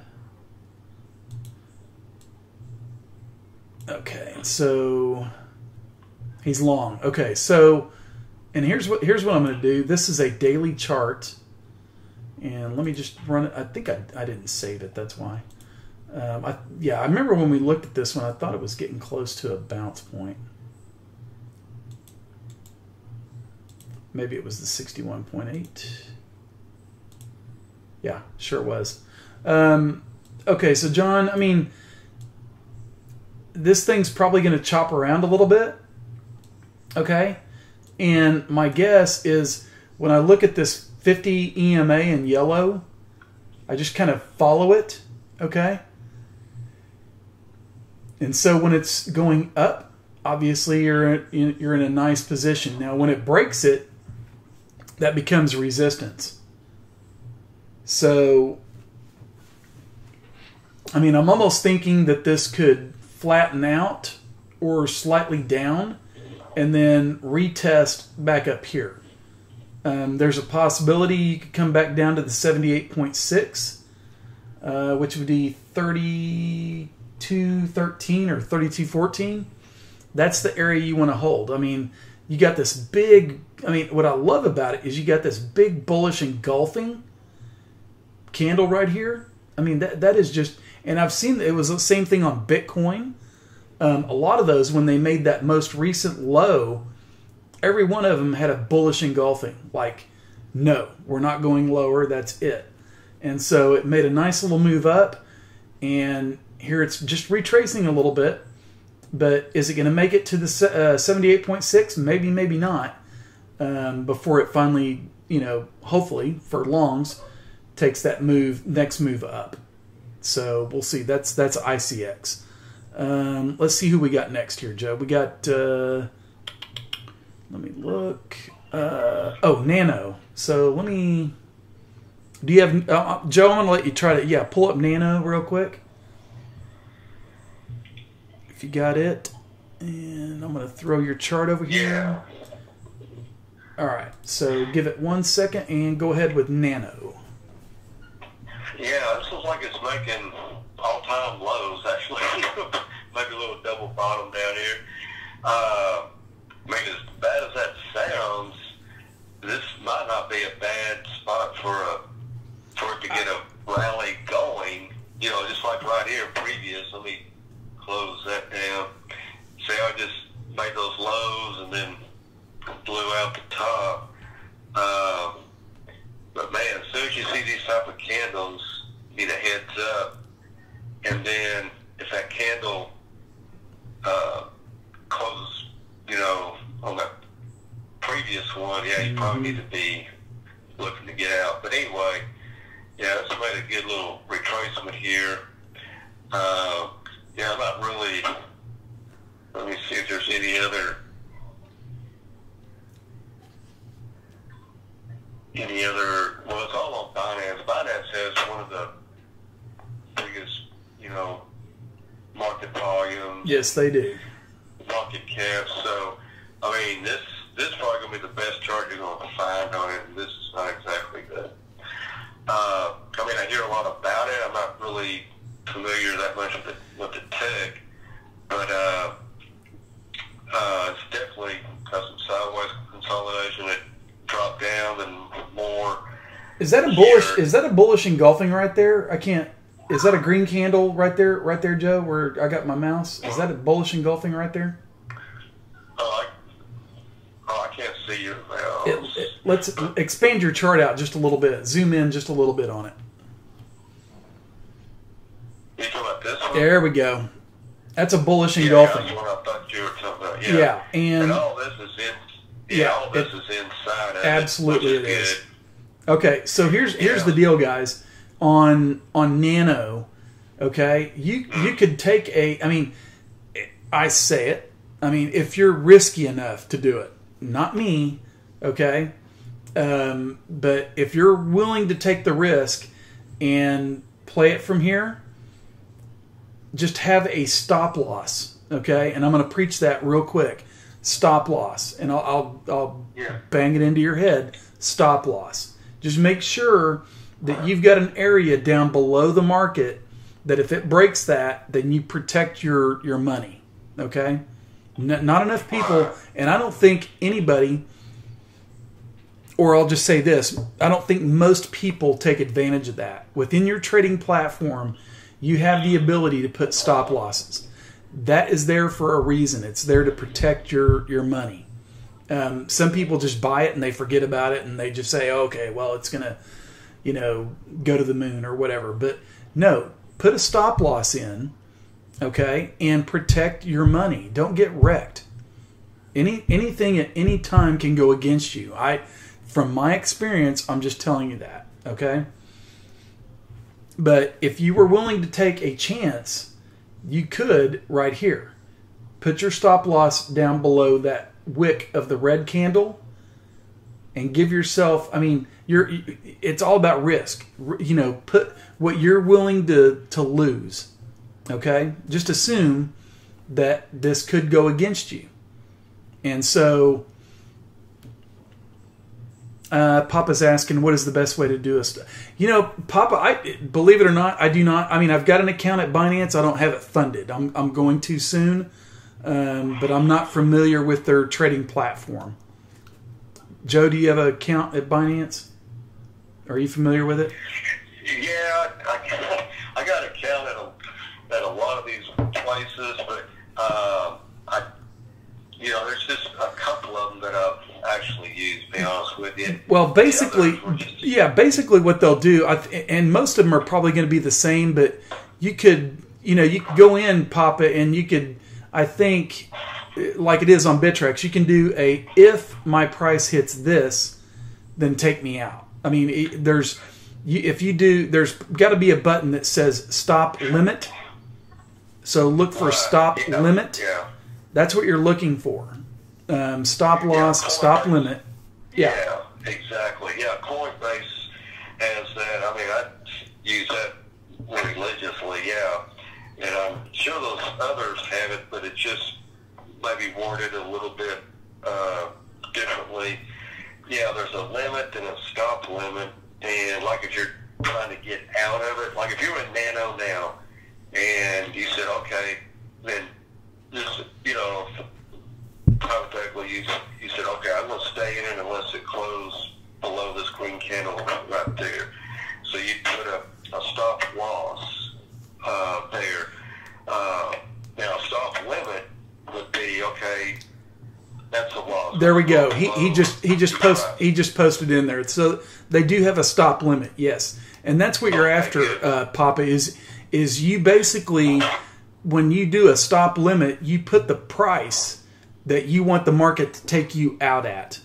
Okay? And some people may get scared. Yeah, and some people may get scared and they'll go, okay, well, if I enter this, is it going to sell right now? No, it's going to sell at the price that you put. And it goes both ways, okay? So if you've got targets listed and you're like, okay, well, on this one I want to get out at this, this is where I want to take profit, then you can put your price there and it'll take you out when it hits that automatically. Right. So, and also a little word of the wise is an old stock market trick. Don't put it at an even number. Like no. You want it at $50 or that is a great point. Great yeah, point. Put it. Yeah, like if it's $5, you want to be at it $5. We'll put it at $4. 95 cents, something like that. Goes, or I don't know. Just don't put it at a whole round number. Well, 20. And even for that matter, if you're looking, or if you're doing Fibonacci retracements and saying, okay, well, when it gets up to this number, well, just because that number's there doesn't mean it's going to stop right there. It may stop somewhere close to it, okay, and that's what those are for. So you either usually go a little bit above or below, depending on direction of the market. Yeah. So the stock market, those bots, those algorithms, they'll run that price to an even round number. Absolutely. And everybody that's sitting on $50, they'll get wiped out. And then guess what? It hits 50, and then all of a sudden the next morning you wake up and the price is at 150. You got stopped out. Well, and what's nice about doing stop limits, even on like taking profits, is say like here in the United States, okay, you live here, but let's face it, I mean, a lot of big moves come overnight during Asia trading, and so you may want to set your stop limit because they may want to run it or take it down. Set it that night. I mean, if you're a swing trader or whatever, set it during the middle of the night. I mean, that's set it somewhere where you want to get out because they'll run it. So don't be afraid to do that. Use it. Take advantage of it. Oh, exactly. Okay, Shawnuk said, haha, that's human psychology. A normal person would sell at a number, say 1,000. Yeah, very true. Very true. Set your limit for $9.95. Okay, so let's. So we went over Nano, and I would just say on Nano, this is my personal opinion. You could take a risk right here, but my deal is, and it always will be, wait until you get a candle close over the 10 EMA. Okay? Watch for a candle close because look at this. Everybody's trying to pick a bottom down here. Okay? Okay, well, it held this support right here. I'm going to try to pick that bottom. Well, guess what?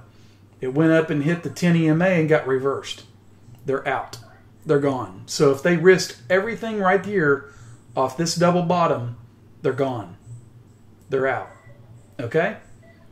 And then it continues the downtrend, and now we're trying to play this double bottom. Do you want to risk that? It can go lower. It can go lower. Okay? So keep that in mind. Wait for the trend to develop and then catch the meat of the move. Right. Because you're not going to, it's not worth.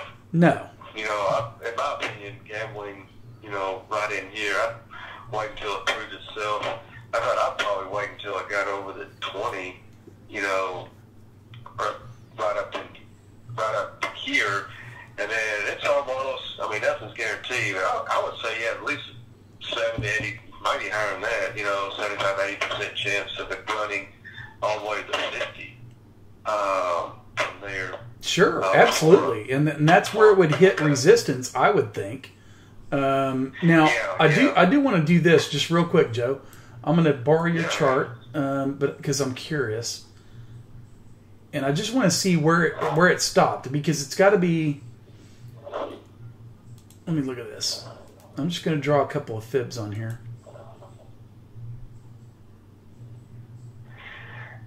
And also, I want to say this chart. I've been hearing so much about Nano. I think I'm going to.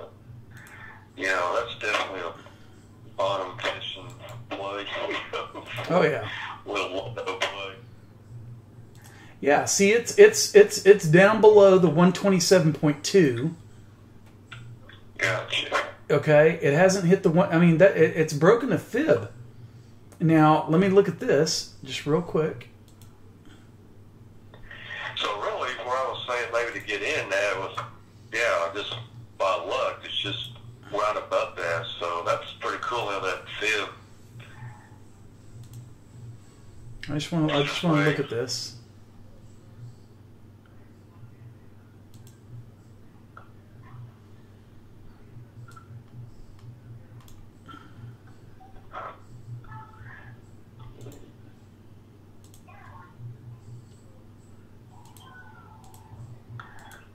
Now you got to set me back.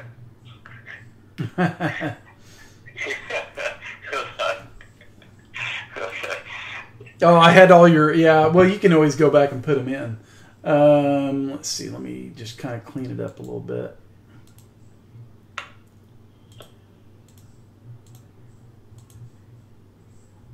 Yeah, so see, here's what happened.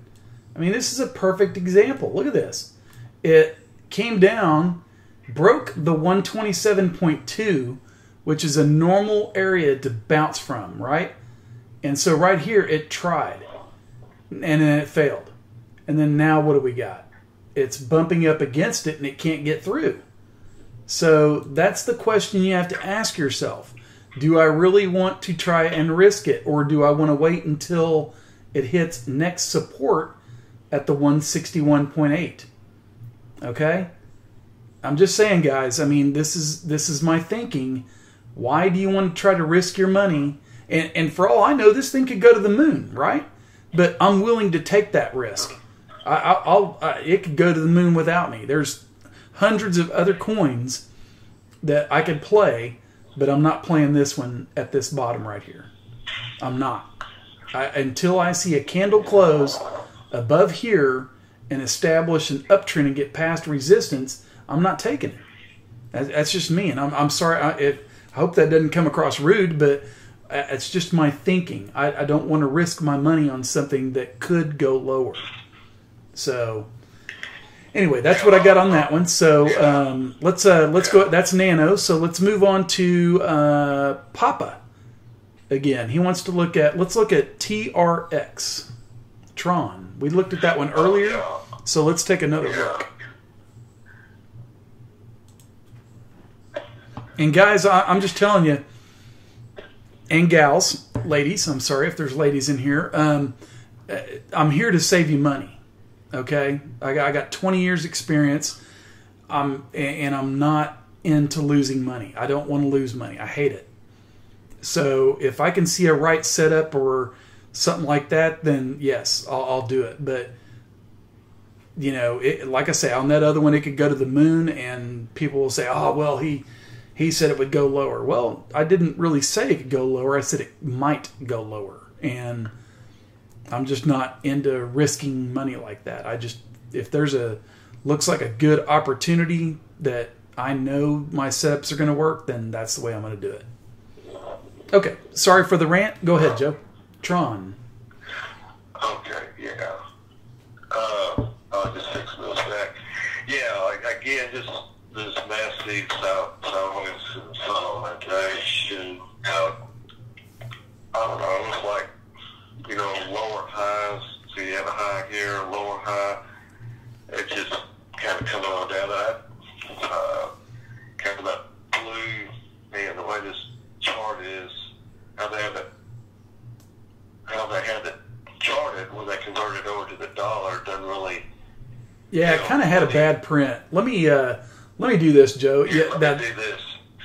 Yeah, while you're doing that, I'll pull up my Tron real quick. Because that just looks like that bad print kind of hurt everything.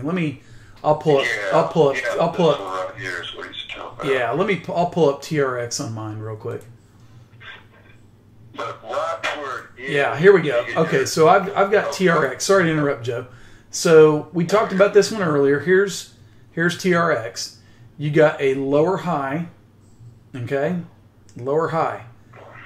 There's your drop. Okay. it's trying to hold this support. You've got some fib clusters over here. You got a low stochastic RSI, but it's been low. Okay? It's not crossing yet. It's still staying oversold. So, in my opinion, it's the same thing as I've been preaching. Why are we trying to pick a bottom here? This 10 EMA in red is driving price lower. All you're getting out of this candle right here on the daily chart, all you're getting is that's a bounce. It could come up here and hit the 10 and reverse right off of it. So are you long-term or are you short-term? That's the question. So Papa, I don't know if you're long-term or not. Let us know. Because right now, I mean, short-term wise, it could make a lower low, or I mean a higher low from over here. It's still trying. You can see where this candle, and it reversed price off of it really hard. He's long. Okay. So, you know, it's got support. I mean, look at my fibs here. It's got support. Now, could it come down and hit these? Sure it can. Sure it can. I think my opinion of Tron is that probably sometime, and I hate to predict this, I mean, because from what I hear, it's got great technology and things of that nature, but I think it's a good long-term hold. I really do. I mean, you know, there's some speculation that it competes with Etherium, so keep that in mind. But right now, you just got to go. You got to watch the retracements on the downside. You know, and again, if it gets above that 10 EMA, the only problem is you're down below the 50 now.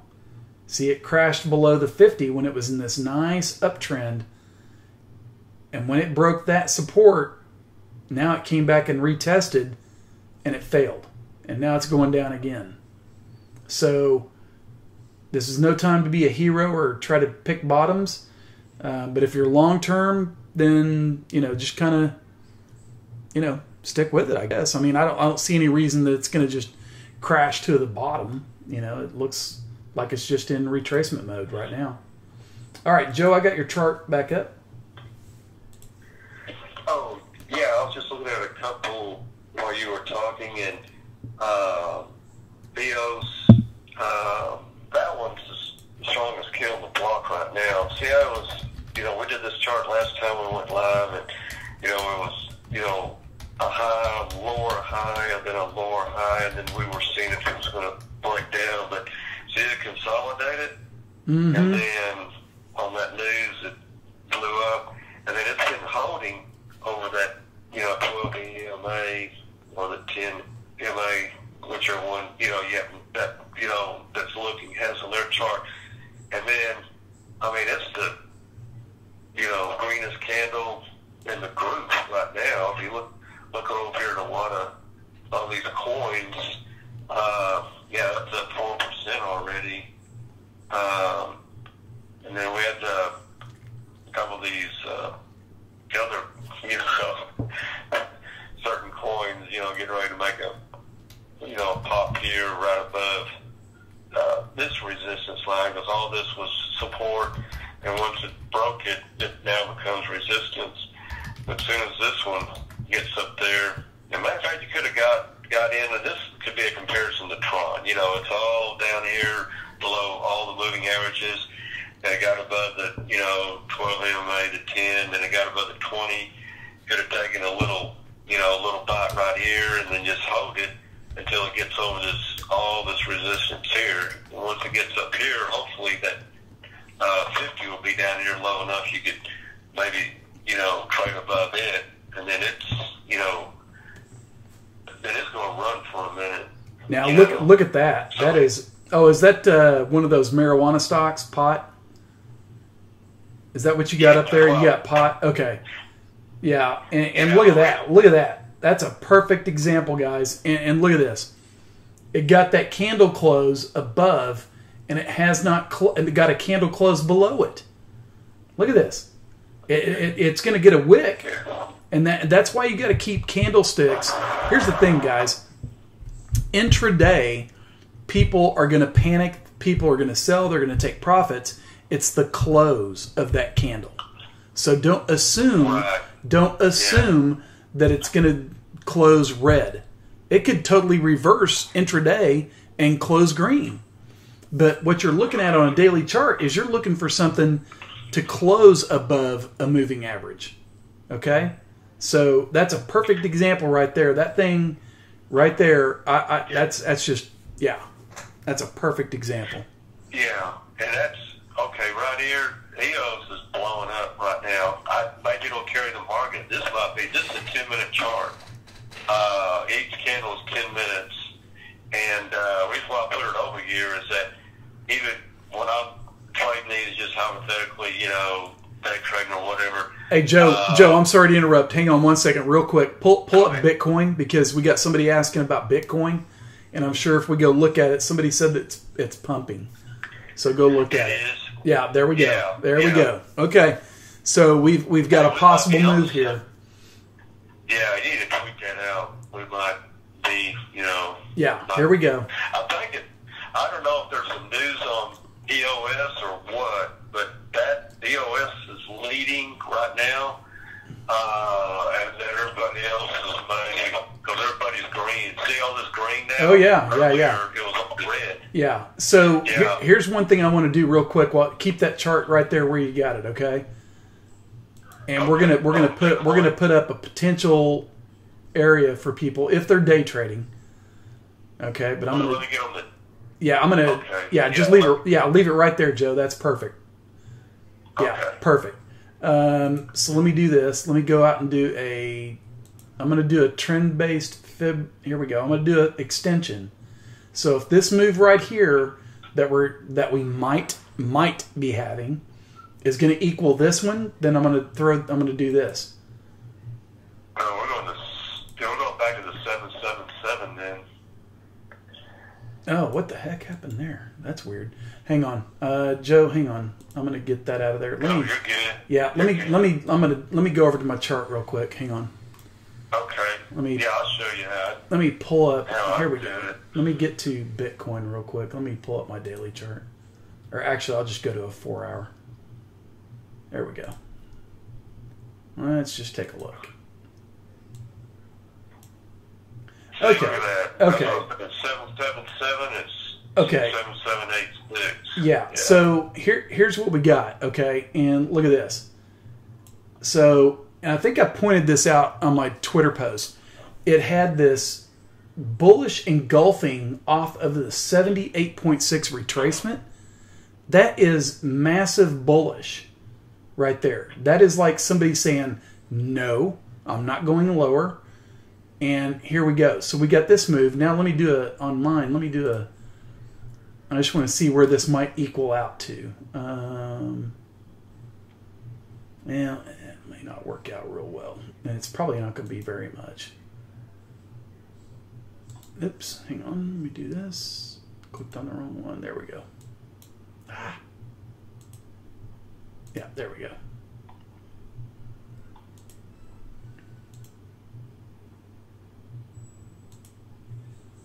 Yeah, that didn't really work out. It's not working out too well. I liked yours a little bit better.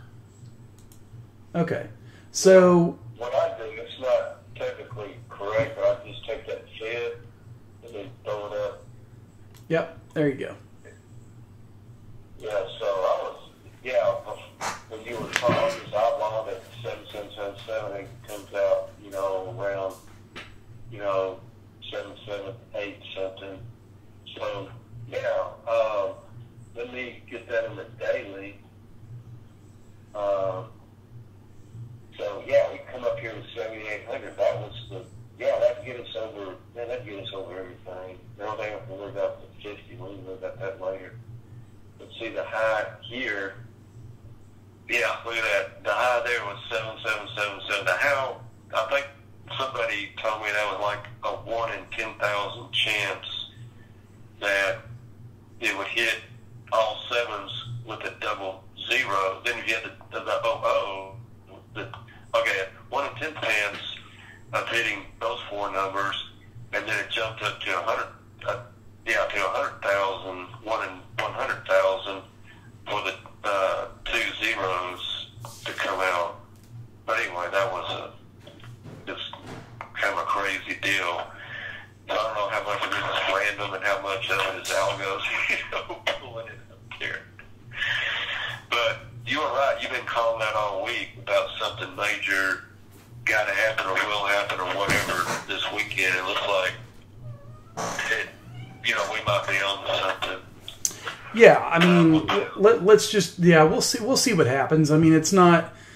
When you put it in perspective of things, we're still, as far as Bitcoin goes, and I'm going to go back to who was it that asked? I think it was Zach. Yeah. So Zach was. If I were not in this way, I'd settle down. I wasn't in Bitcoin yet.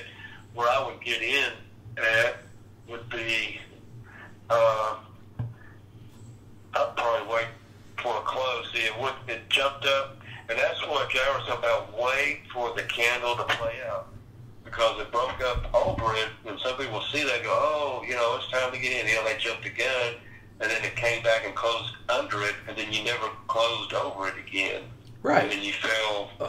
Yeah, you know what I'm saying? Exactly right. That's a perfect example, Joe. I mean, wait until the candle closes out. Let's look at, real quick. I'm going to slide yours over just real quick, and let me go over here. Yeah. Okay, so this 4-hour chart on Bitcoin. Okay, we still have almost 2 hours. 2 hours before this candle closes. Now, could this candle just rocket up higher? Sure it could, but you've got this 100-day EMA that is just blocking the way, right now. And above it, you got the 38.2. So we've made, this move right here that we're looking at has been, let's take a look at it. 75 or 7,600 to, 50 sats? Is that right? Am I reading that right? We've moved 50 sats. Yeah. But I'll point it out again though. Here's another thing. This bullish engulfing, and this is like I was talking about, message of the markets. Maybe somebody knew back here that something was going on, and now you get a little pullback, and here comes the next green candle when the news comes out. So what's going to happen with this? We don't know yet. We are still so tight right in here with these moving averages that it could go either way. Now, and I will say this, as long as we stay above, or hopefully get this 50 hooking up, things will look good. But right now we're still iffy. Yeah. So anyway, that's kind of what I got on Bitcoin. And I'm just curious too. Hang on, I'm going to throw out while Zach's on it. Zach wants us to look at Bitcoin. Let me throw up my daily chart real quick. As you're doing that earlier in the live stream, I was trying to think. Why couldn't I think of his name? Anyway, it was Fidelity. They have about 2.4 trillion sitting there in assets that they trade each day for their retail and commercial investors. And starting a year ago, tell me these big boys aren't smart, Starting a year ago, they started putting together a cryptocurrency trading exchange. So I'm not saying 2 point something trillion dollars are going to hit the market, but I'm sure there'll be a few billion, out of that hit this crypto market. And I think they're going to spread their luck around. Wouldn't you say? I don't think they're going to put all their... They're not going to go all in at once. No, obviously not. They're taking a little bit at a time. And while we're on that subject, I'm just going to show everybody something real quick, because a lot of people don't know about this. And let's see, I closed it out, but I'm just going to do this. Let me just do this. Well, I EOS, man, that could be going to all-time highs. I really don't like it for, I don't, well, anyway. All right, so guys, here's what I look at. Okay, some of you people may or may not know, but I look at the futures chart. Okay, if you've seen my Twitter posts, I'll post a futures chart, and that's the Chicago Mercantile Exchange futures trading. It's just like S&P futures. Well, Bitcoin has their own futures. Okay, that's why the thing went to 20,000. Is everybody got excited because it was going to get on the Chicago Mercantile Exchange. But now that it is, we can start seeing what everybody's doing. Okay, and so this is called a Commitment of Traders report. And basically what it is it'll show you corn futures, it'll show you S&P futures, it'll show you currency futures, anything you can imagine. And all these people have to report their positions. If they're trading futures, they have to report what they're doing. Are they long or are they short? And so this report to me has always been a contrarian indicator. And when I say contrarian indicator, it just means that if I see people that are major short, then that just tells me they're going to get squeezed bad. Okay, and so what we've had on Bitcoin is we've had right here. You can see we've got on the futures 29. Oh, well, let's call it 3,000 people that are long. We got 4,600 people that are short, or 4,600 contracts that are short. That's non-commercial. And what non-commercial means is those are like hedge funds. Okay, those are hedge funds, more or less, and some retail traders. And then you got over here the total. Okay, I mean you got some spreading going on, which is minor, but over here you got the total. And so you know it's you got more short than you do long. So what normally happens is you're going to get a squeeze. That's what normally happens on that report. Is, you know, people look at it. Now it could stay that way for a while, but most people are going to get squeezed out of those positions. And the only bad thing about that report is that it's usually a week late. You don't get to see what everybody's doing until a week after. So we'll take a look at it next week and we'll see where everybody's positions are. And it wouldn't surprise me if some people, you know, got more short and then they're getting squeezed. Who knows? But we'll look at it then. Sorry to interrupt. Joe, go ahead. Oh, no, I was just looking back at EOS. So kind of infatuated with it right now. As far as the, you know, like the top breakout coin and the way it was setting up. But still, of course, you know, this is 24-hour volume, so we can't really count on it. And let me see. I mean, at least right now it goes slow, but, you know, that's not bad volume. Candlesticks right here. Trying to see how it compares to some others. But anyway, that's not bad volume coming in, taking care of it. That was 1, 2, 3 hours. Okay, well, look at that. See, it's pulling back. See, it's oversold up here. Then they go to 10, and let's see. Oh, that's massively overbought. Massive. Yeah, it's going to start pulling back. Well, and it's so far away from the 10 EMA or 12 EMA. It's so far away. It's going to come back. Yeah, what he's talking about is right here. Like if you just, you know, got in, you know, went to dinner, came back and saw it running like this, a lot of people freak out. Oh, I'm going to run. No. It'll always come back to these moving averages. So you just sit there. Now, the moving average might move up to here. That's a lot cheaper on you than going in up here. You know what I'm saying? So absolutely.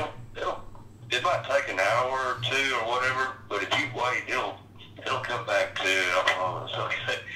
And then the RSI, the 80, that's really overbought. So right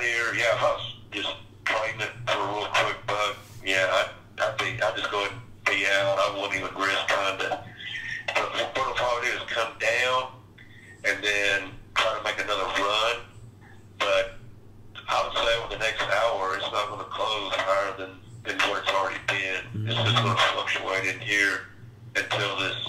See, look, man, well, yeah, it's going to come back and correct a little bit, and then it could continue the uptrend. So those are just people taking quick profits. That's what that is. They got in early. Exactly. All these people down here that were taking a risk and got lucky, got this move, and now they're getting out. They're taking their profits. So that's the risk reward in the market, folks. Right. Yeah, that's pretty wild. See, and then if you had not gotten out up here, you know, I don't know. I think your first loss is always your smallest loss. Not that you had lost anything yet, depending on where you got in. But yeah, it's always best to go ahead and get out on these overruns. But like I said, it could flip us all around in this area. But, hey, Joe, real quick. I'm sorry to interrupt. Put that on you got it on an hourly chart. Is that a 10-minute? What is that? That's 10 minutes. Yeah. Put that like on an hourly. Look at that candle right there. Yeah. Yeah. Okay. Now here's the question. Papa's got a good question. Okay, and this is a teaching lesson. But he wants to know, how do you know if something is overbought or oversold? Yeah, that's a great question. Okay, well, yeah, I'll go ahead and start first. Overbought, one of the indicators I look at is RSI. Now, it's not always gospel with these cryptos, okay? For whatever reason, right over here, and this looks like the daily on Bitcoin, but I'll get to that in a second. Mm-hmm. Meaning, in December, November, December, it looks like the daily, you know what I'm saying? It's straight up. And what I'm getting at, that RSI, because I had a saying, the Bitcoin doesn't care about the RSI. I go, see, this one, with EOS ran up, how was that? 88, 89? Wow. Okay. And then it pulled back. So it kind of like it, that 12 EMA. Matter of fact, went even deeper into it. But yeah, it'll always come back to it. But for me, some of the things I look at is one, where this RSI is, and then number two, and I don't want to give too much of this away, this is proprietary trading, but at time count, I'll just say this: market trades in 3s and 7s and multiple 3s and 7s, and I use that. And it's kind of where a market's going to turn on these high and low pivots. And then, okay, so the RSI, number one. Then number two, I look across, and I might have to go to a weekly, but see, it's hitting, it didn't even come up to the top of the double top right here. See, you got that's a bearish divergence. You got this double, would be 1, 2, 3. So I'll be impressed. It'll probably just come up and hit those and then consolidate and then try to run up and break up and over it. But see, all this resistance here and here, and it could, and then also, just little nuances, these tails, coming up here, reversals. People just sold out. It ran up and sold back down, just like this. I think you're going to end up with a tail here coming back down. Now, as far as support on here, where is this going to pull back to where you can maybe get into? Well, I know it's going to hit this, this black line, this 12 EMA at some point in time. Well, that's also, Joe, that's where fibs come into place. Okay, they come into play. All right. So what we could do, really, draw that over there. There you go. Well, I did it wrong. No, that's fine. You still went. Well, you could do it from here to here. That swing low up to this high. Yeah, you had it. Yeah, I'm going to step back. I don't know why that keeps doing it.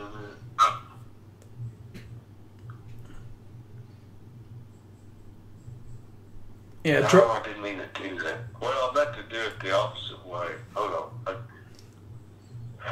Here, I'll do it. No, you got it? There you go. Perfect. Yeah. Okay. Yeah, okay. So you could drop, and it would be a good bounce point. And look where the EMA might be heading. Okay, it might be hitting right there to the 38.2, and it could be right here where you had this old resistance right here, close to the 50% retracement. Okay, so it could drop all the way back down to here or here before it makes another move, but got to be careful. But looks good. That's a bullish move. Yeah, it's not bad. It's not bad. I mean, I guess it was EOS that woke up the market. It was the highest percentage gainer at the time that we looked at it, a few minutes ago. So, anyway, we'll just go from there, then maybe have a little micro look. Yeah, I just break it down, whenever you start having these candles closing, at the lower third, the lower, 25% or what have you, that's generally an indicator it's going to pull back. Oh, yeah. Yeah. And that works on the daily, too. The only reason why I threw this up is that we could, show you, live. Absolutely, yeah. There's nothing like looking at something live so people can look at it, and they can gauge for themselves. Because we could do charts all day long, and all we're doing is looking at past data. If we can do it real time and show people, hey, look, here's what it's doing. That just makes it better. It really does. I love it. It's perfect. Yeah, this is 5 minutes. Each one of these is 5 minutes of training. 5 minutes. 5 minutes. Now what you could do too. Here's the other thing you could do. Let me format this just real quick, because you've also got a 23.6. So look where that moving average is, and look where it's coming down to. Oh, cool. Is that not cool? Look at that. So yeah, I bet it would. Yeah, so day traders are probably going to be all over that. They're going to be like, okay, well, you can see people trying to get into this right now, and they're just getting hammered. And I don't have like the orders up. I can't see what the sellers and buyers are bidding or whatever. But I would almost bet that you probably got a pretty good size right here, and you got a good size right down here. Just my guess. Gotcha. Well, cool. All right, so let's see. Zach wants to look at in cash.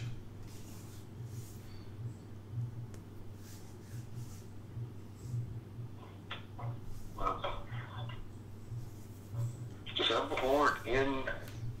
Yeah, it's it's in cash. Yeah. Oh, okay. There you go. Okay. Yeah.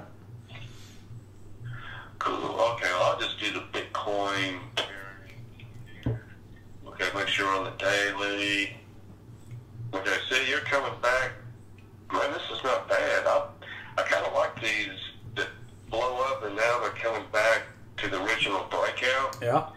And see, that's support right here. That was support, and it broke through it, and it tried to get up, and then it was support again.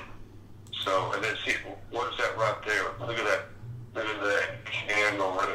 See that long wick? They bought it back up. That could be a reverse. If that turns green tomorrow, this time tomorrow, or whatever, actually 7 o'clock Central, if this is green, because we were talking about like this here. Oh, yeah. Mm-hmm. Technically, this should have, that was an anomaly. Normally, a high percentage, if it's like this, the next one's going to be green. It'll run up at least, to the next moving average. Right. So. Well, look at your RSI. Look at your RSI. It's just. Oh my goodness! Look how low it is. Yeah. So this is one of those that you want to, in my opinion. Okay, yeah, you want to like it could it be the bottom? Sure, it could. It could also go lower. Okay, but this is a good percentage chance, and I haven't done fibs on it yet. But again, here's my point. Wait until you get a candle close over these smaller moving averages. Don't try to be a hero. Don't try to pick the bottom. These are day traders. These are guys that they're in and out quick. in and out quick, in and out quick. If you're a long-term or a mid-term holder or want to do a swing trade, wait until you get a candle close over those moving averages. Candle close over, okay? And who asked about this? That was Zach. Okay, Zach, I don't know if he follows one of us on Twitter or not, but Zach, if you wouldn't mind hitting me up maybe tomorrow or Sunday, I want to go ahead and say, by what I see here, the time count and everything, I'd say there's probably a 70% chance that candle's going to be green tomorrow at the close. That's going to close tomorrow at 7 o'clock Central Time, green candle. And then the next day, Sunday, you should get another one. And yeah, if you wouldn't mind hitting one of us up on Twitter and say, yeah, it did it, or no, you're crazy. But I'm just saying, based on what I see in the time counts and stuff, I think it's what I call a high percentage. Well, let's do this. Keep that chart right where it's at, Joe. I'm gonna do this real quick. I'm curious. All right, I'm gonna borrow your chart. Oh, okay. Go ahead. Yeah, let me borrow that real quick. I'm gonna move this. I'll save this chart just to promote. Yeah, save that. I'm just curious. I want to see what the downside fib on this is. Is that magnet on? Hang on. Keep that on. No, I'll take it off. There we go.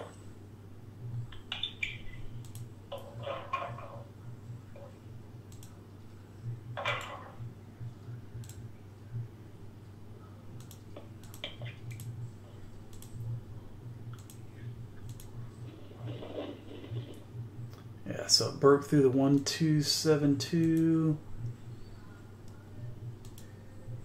Yeah, there's the next fib right there. Which is close enough. It's and then if you take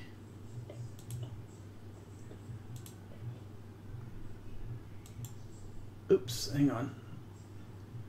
Click the wrong one. Remove that. Sorry, my bad.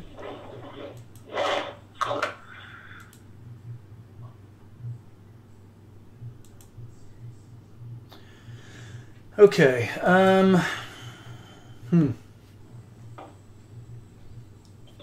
All right. So when you're done, we need to jump over on Litecoin. It's blowing up. Is it? All right. So basically, Zach, here's my thought on it real quick.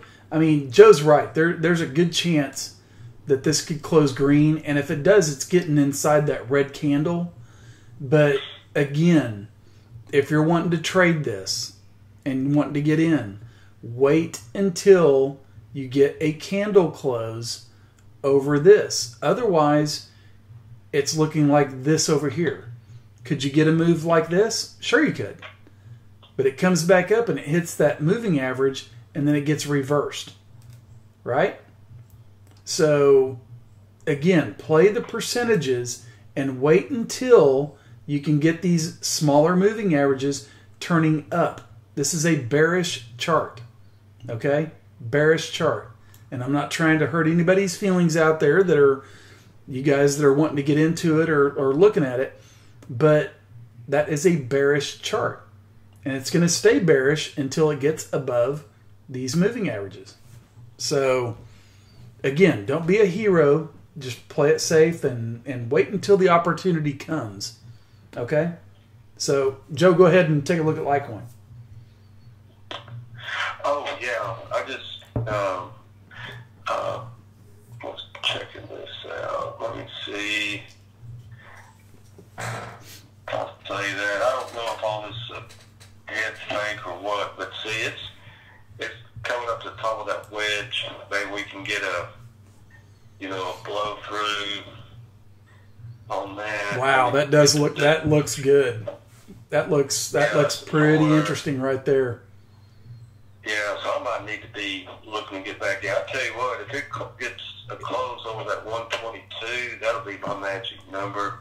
Yeah, if you can get a candle close over these moving averages and break that downtrend line, that'll be pretty bullish. That'll be pretty bullish. Yeah, and then a lot of times what they'll do, they'll break out a little bit, and then come back and test.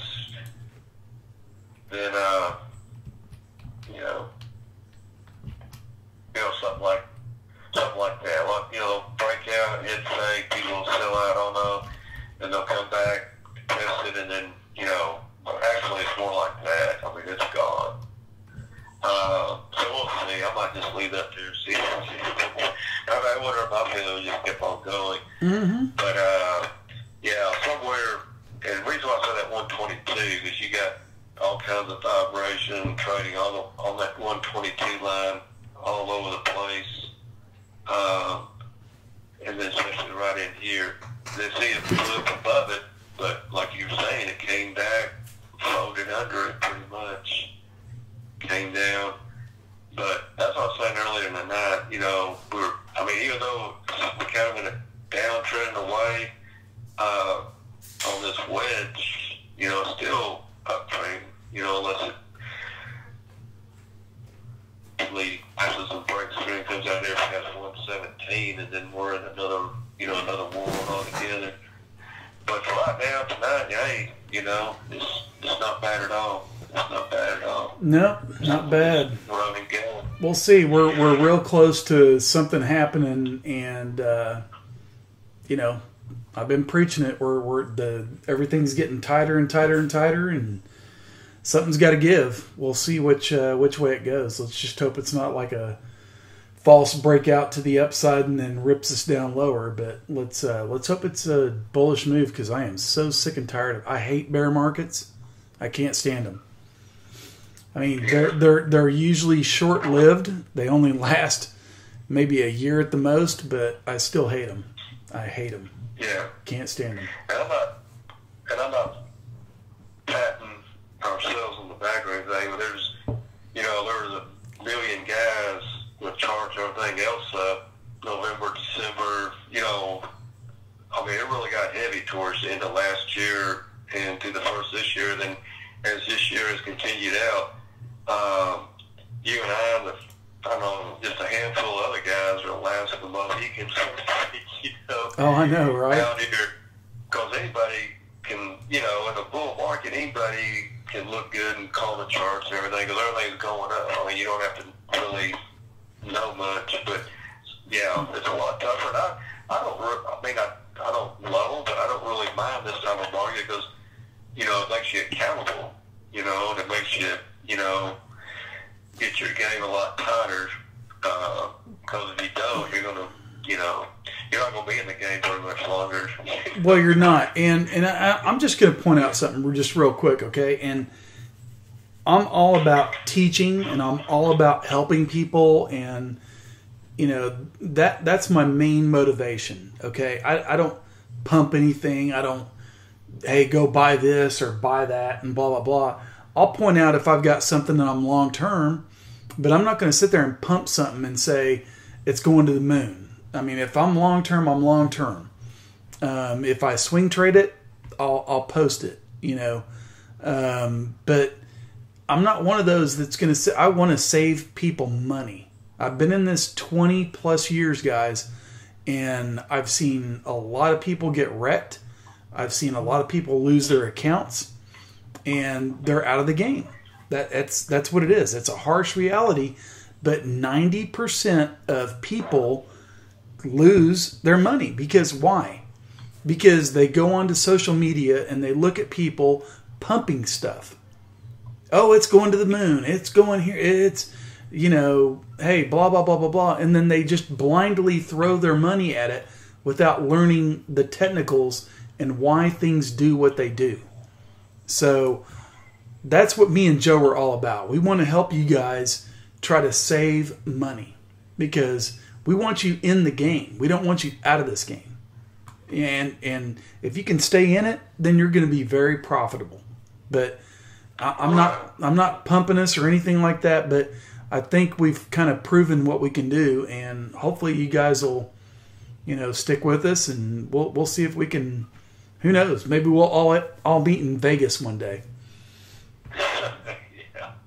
I hear you. So, does anybody? I'm going to throw this out there. Does anybody have any? I'm sorry, we've been rambling on, and I apologize. But does anybody have any other charts to look at, or because it's wide open right now? I don't think I've missed anybody. If I have, I apologize. But please, if you got something for us to look at, we're ready to look. Yeah, and I might have to step away here. No, that's fine, Joe. Go ahead, buddy, if you need to. Okay. Yeah, I'll hang around for a little bit, and if anybody's got any chart requests, I'll take a look at them. But yeah, I gotta. It's just an early morning commitment, and I gotta. Absolutely, no worries, man. Well, we sure appreciate you coming in here and giving the feedback and your charting abilities. It's awesome, man. You're doing a great job, and we sure appreciate it. And I learned a lot from y'all too, and yeah, I enjoy this. Like I said, it makes us accountable. And helps us. As hopefully, we're helping a few people, but also I think you concur it helps us as well. Oh, absolutely. Yeah, no doubt. It helps. It helps us, and I just get a thrill out of doing charts every day. I really do. I just want to try to educate people the best I can, and try to help them save money. So. But anyway, well, Joe, we appreciate you coming in, buddy. You have a wonderful evening, and we'll be in touch soon. Okay. Oh yeah. All right. You take care. All right. Bye-bye. Okay. All right, guys. So it's just going to be me for now, and hopefully everybody doesn't leave the channel immediately. Let me get Joe's out of there. Okay. So I've ended his session. All right. So Zach, Tron is a good buy around 4 cents and sell hype around. Well, that's your call. I don't know the whole tech behind Tron. I'm one of those that I look at the charts. And again, here we go. We're looking at Tron right now. And I'm going to stick to my guns. I'm not going to try to predict that that's a bottom. Okay? And here's one thing that I've told people. Try to catch the meat of the move. Okay? I'm not a bottom picker. Some people might take a risk right here and say, okay, well, I'm going to try it right here because it's close to a double bottom. Well, it may be. But I want to wait until that candle closes above the 10 EMA and starts to develop an uptrend, and then when it goes and I pick my spot, I'm going to catch the middle of the move.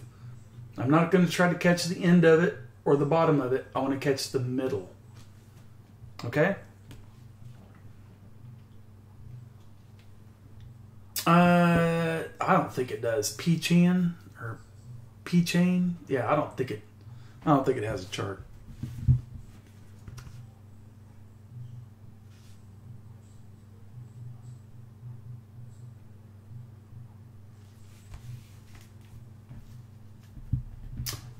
Does anybody else have a chart to look at? I got my stuff up here. Let's go take a look at Bitcoin.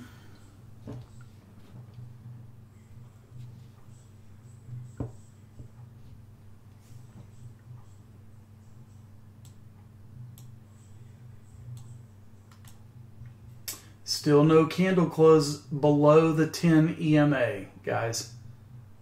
I've been saying it. I've been posting it on Twitter. No candle close below the 10 EMA. Papa, is there a specific percentage gain you look to sell at after a candle?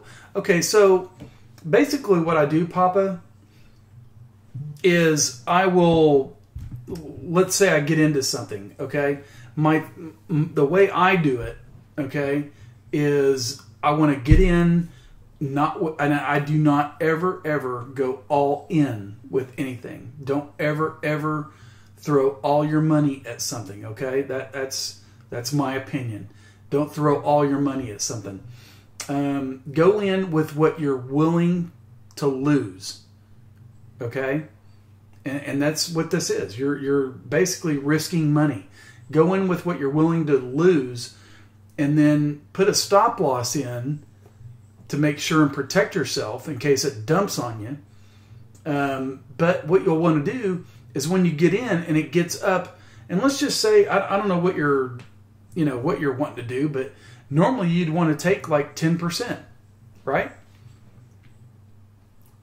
10% is a pretty good profit. I'll take 10% any day. And so what you do is you take maybe half your position off at 10%, or maybe 3/4 of it, and then leave a certain amount, half or a quarter, to go the rest of the way if it keeps going, right? And so then you bring your stop loss up above your entry price so that you guarantee that you don't lose money. You're going to make money on the trade no matter what. The thing could dump and go, to zero, but you're going to make money because you got your stop loss in place. Does that make sense?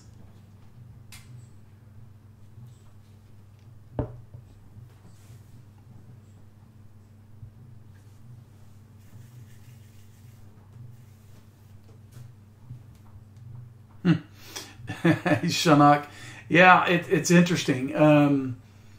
That XVG is it's an interesting one. It's always given me kind of fits, to be honest with you, because it just kind of seems to pump out of nowhere, But hey, I just look at my setups and trade it that way.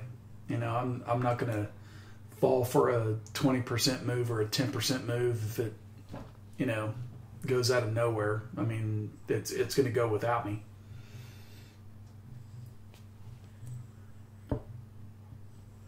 But 10%, guys, that's what you're after. You're after 10%. And if you can do 10% a day, add it up. I don't know how much money you got, but if you can make 10% a day, add it up and see where that gets you. As long as you stick with your fundamentals and what I'm trying to show. And I think we've proven what happens with charting when you get above EMAs and you get candle closes and you read them the right way. I think we've kind of proven that.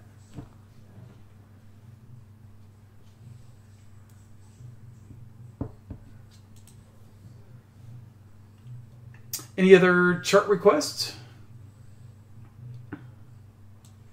Let me look at, let's go look at, we've seen Bitcoin. Let's take a look at,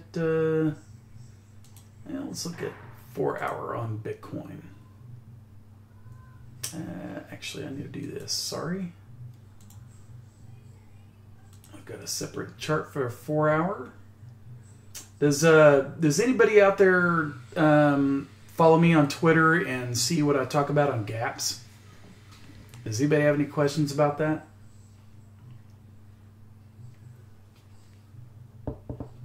Some people still don't understand gaps.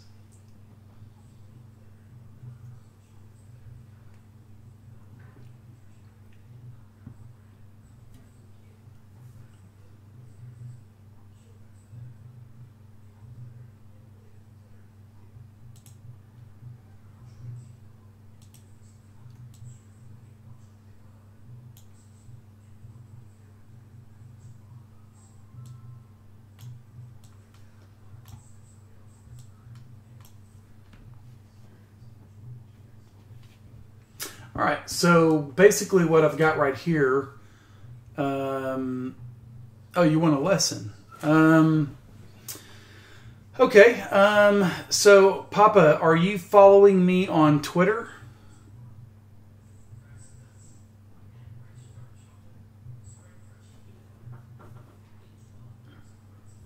Shanak, I mean, yeah, I mean, this could still go either way. Okay, and right now we're in a chop zone. We're in between 77.50 and 75.40. We're in a 200 sat range. And it's funny because I can see people on Twitter that are like, you know, hey, God, it's booming, it's going to the moon. Well, we don't know that yet. I mean, cash is always king. Until you see a clear direction, then it's always best to stay in cash. Now, on the flip side, I will say this. The daily chart, okay, and I've been posting about this, until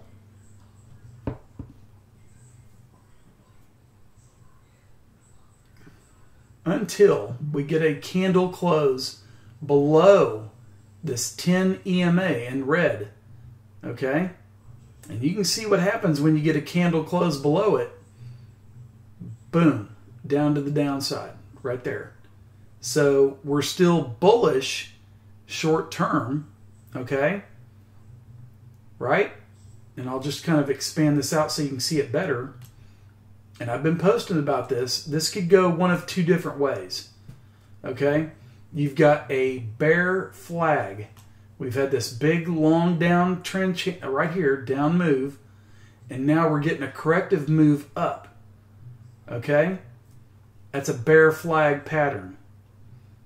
But you could also have an ascending triangle, which, if I throw my line on here, right there. Right in here. You could have an ascending triangle within that bear flag. Oh, Chinook, yeah. This is confusing times for a lot of people right now. Because when you get this type of area right here, there's two different moves that could happen.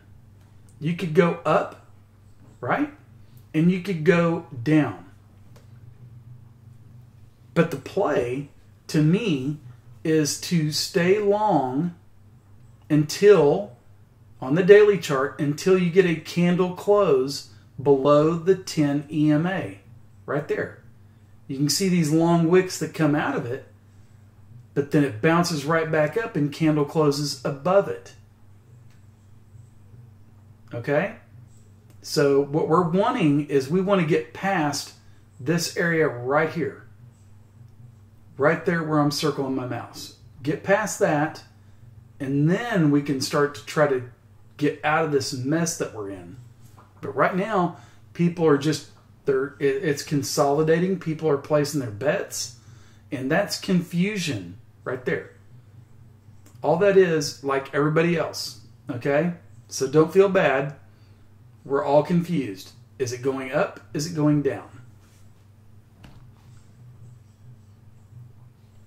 Okay, so Papa, you did follow me. Okay, so send me a private message, and I will do the best I can to explain my theories and try to help as much as I can.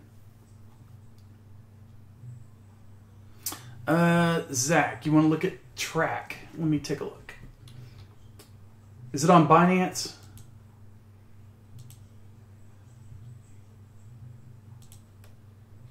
Yeah, I'll take a look. Hang on.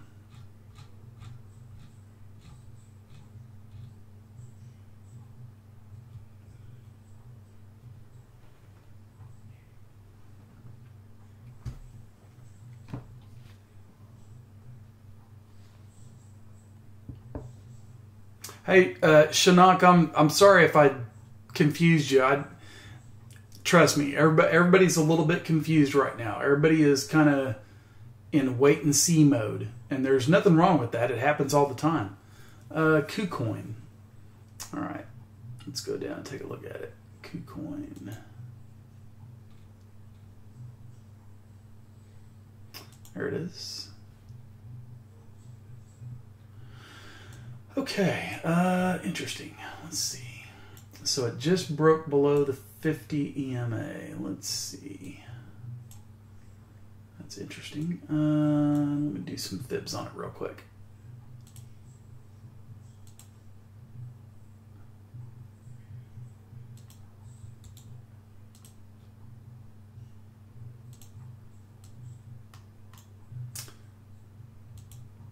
Yeah, it broke that.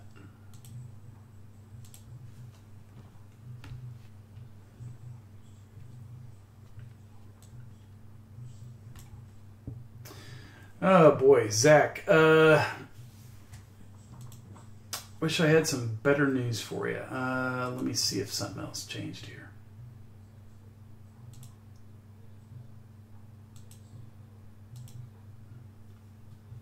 All right. So, and I'm going to zoom in just a little bit. This is a daily chart, okay, if you're long. All right, but notice how it's below the 10 and the 20 EMAs. All right. It just broke the 50 EMA. You do have a little bit of support right here where it had back here at the 78.6 retracement. So 25.48, I believe, or is it 2? Yeah, 25.48. So what you want to see is you want to get it back above these moving averages, because right now it could come down to the 78.6 and just kind of go sideways, or it could come down here and hit a fib cluster. And when I say fib cluster, that's when I take two different retracements from different areas, and if they match up or come close, those are pretty powerful numbers. Okay? And so right here, down in this area, and I'm not saying it's going there, but it could. If it breaks the 78.6, then it could come down here. And that would be 22.72. So until this changes up here, you're kind of in no man's land. Okay? But it's trying to hold right here and just kind of going up and down and consolidating. So I don't know. I don't think I would panic just yet. You know, I mean, in fact, you could always wait until it gets down here to buy in.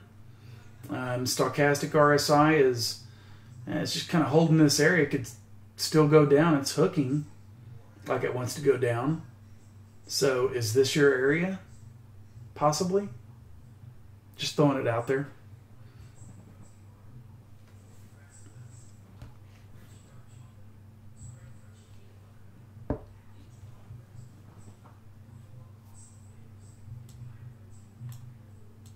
Any other charts?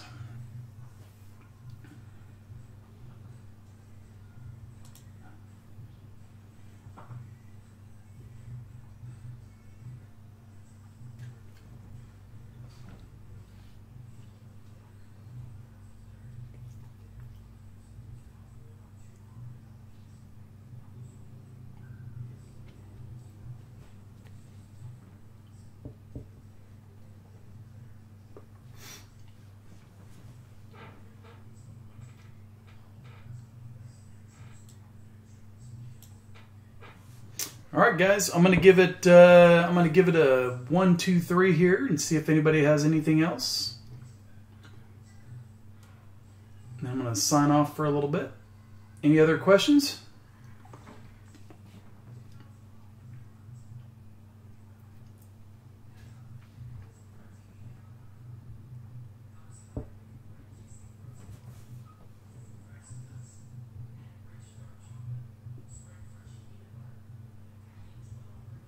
All right. Well, guys, I want to thank everybody for coming in, guys and gals, for coming in and taking a look and seeing what's going on, and I sure appreciate it. Oh, Zach, you want to look at ARK? Okay, I won't leave you hanging, buddy. ARK.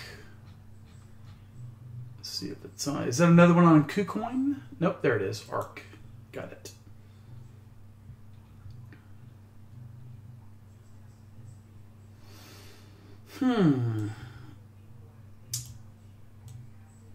Yeah. Ay. Okay. Just kind of going sideways to down in a consolidation mode. Let's run some fibs on it.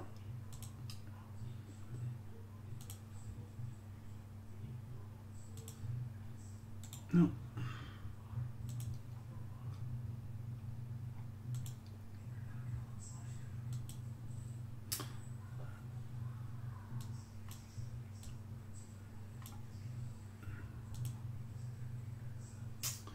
All right, so I'm basically just running some fibs to see if there's somewhere. Oh, wow, that's interesting. Fib cluster. Wow. Almost on top of each other. Okay, let's do this.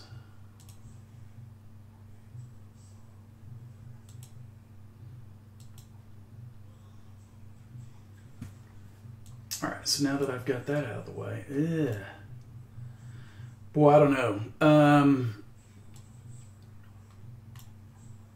Let me do one more. Hang on.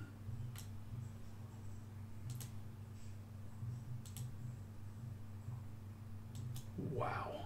Oops, let me get that up there. Oof, okay. And I'm going to do just one more. Because it had to have bounced from here.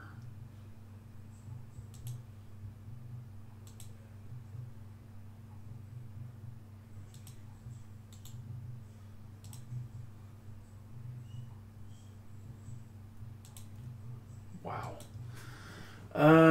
Wow, this is a tough one, Zach. So, and let me get that 78.6 out of there.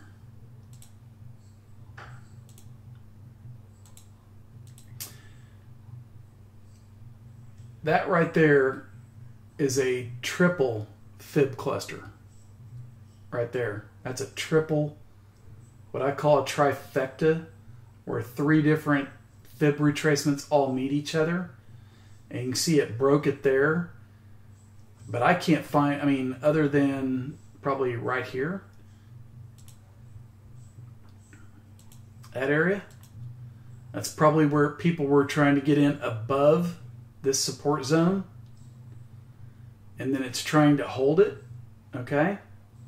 You're getting some long wicks out the bottom like somebody's trying to prop it up.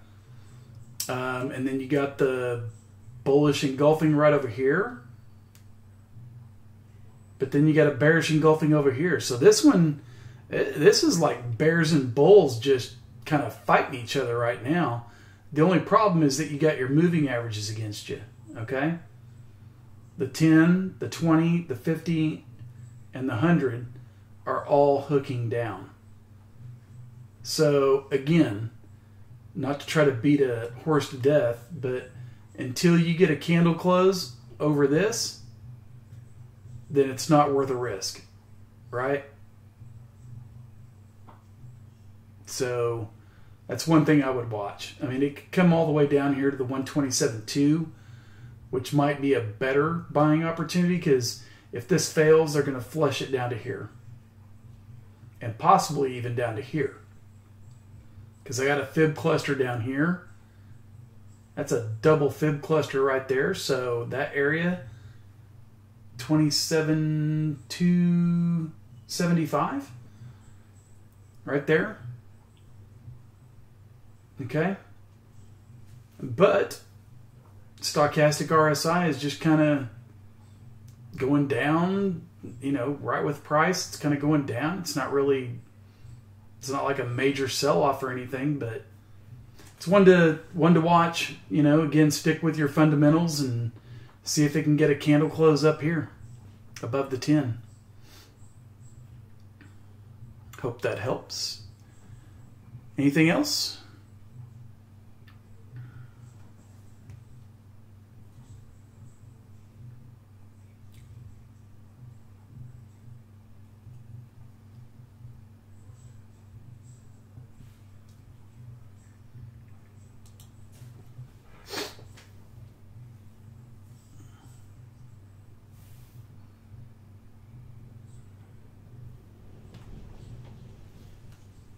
All right. Well, folks, I'm going to go ahead and call it a night on the live stream here. I sure appreciate everybody coming in. Oh, wait a second. Papa, do you always look for the candle close on the daily, or can it be... No, I mean, it can work on any time frame. Any time frame. But what you'll want to do is, you know, obviously depending on how long you're holding is going to determine what you're looking at. If you're long-term something or swing trading, then you're going to look at a longer time frame chart, right? If you're day trading, you move in and you go to a 5 or 15 or a 30-minute chart, and that's what you look at. But then always be aware of your longer-term charts and where support and resistance might be, depending on where you're wanting to get in or out. Okay? Because there's a lot of things that, I mean, something could look really, really good on a 1-hour chart or a 15-minute chart, but then when you go out to a daily, it could look a whole lot different. So always try to look at multiple time frames and just compare things. You could be in a bullish pattern on a 1-hour chart, but still be in an overall bearish chart on a 4-hour chart. Does that make sense?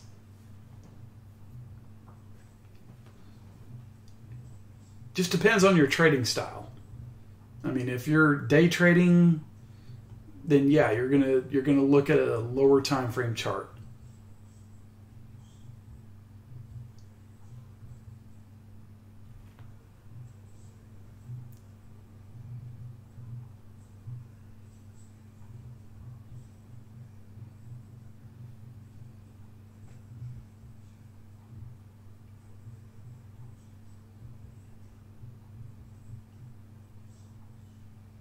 Hope that helps.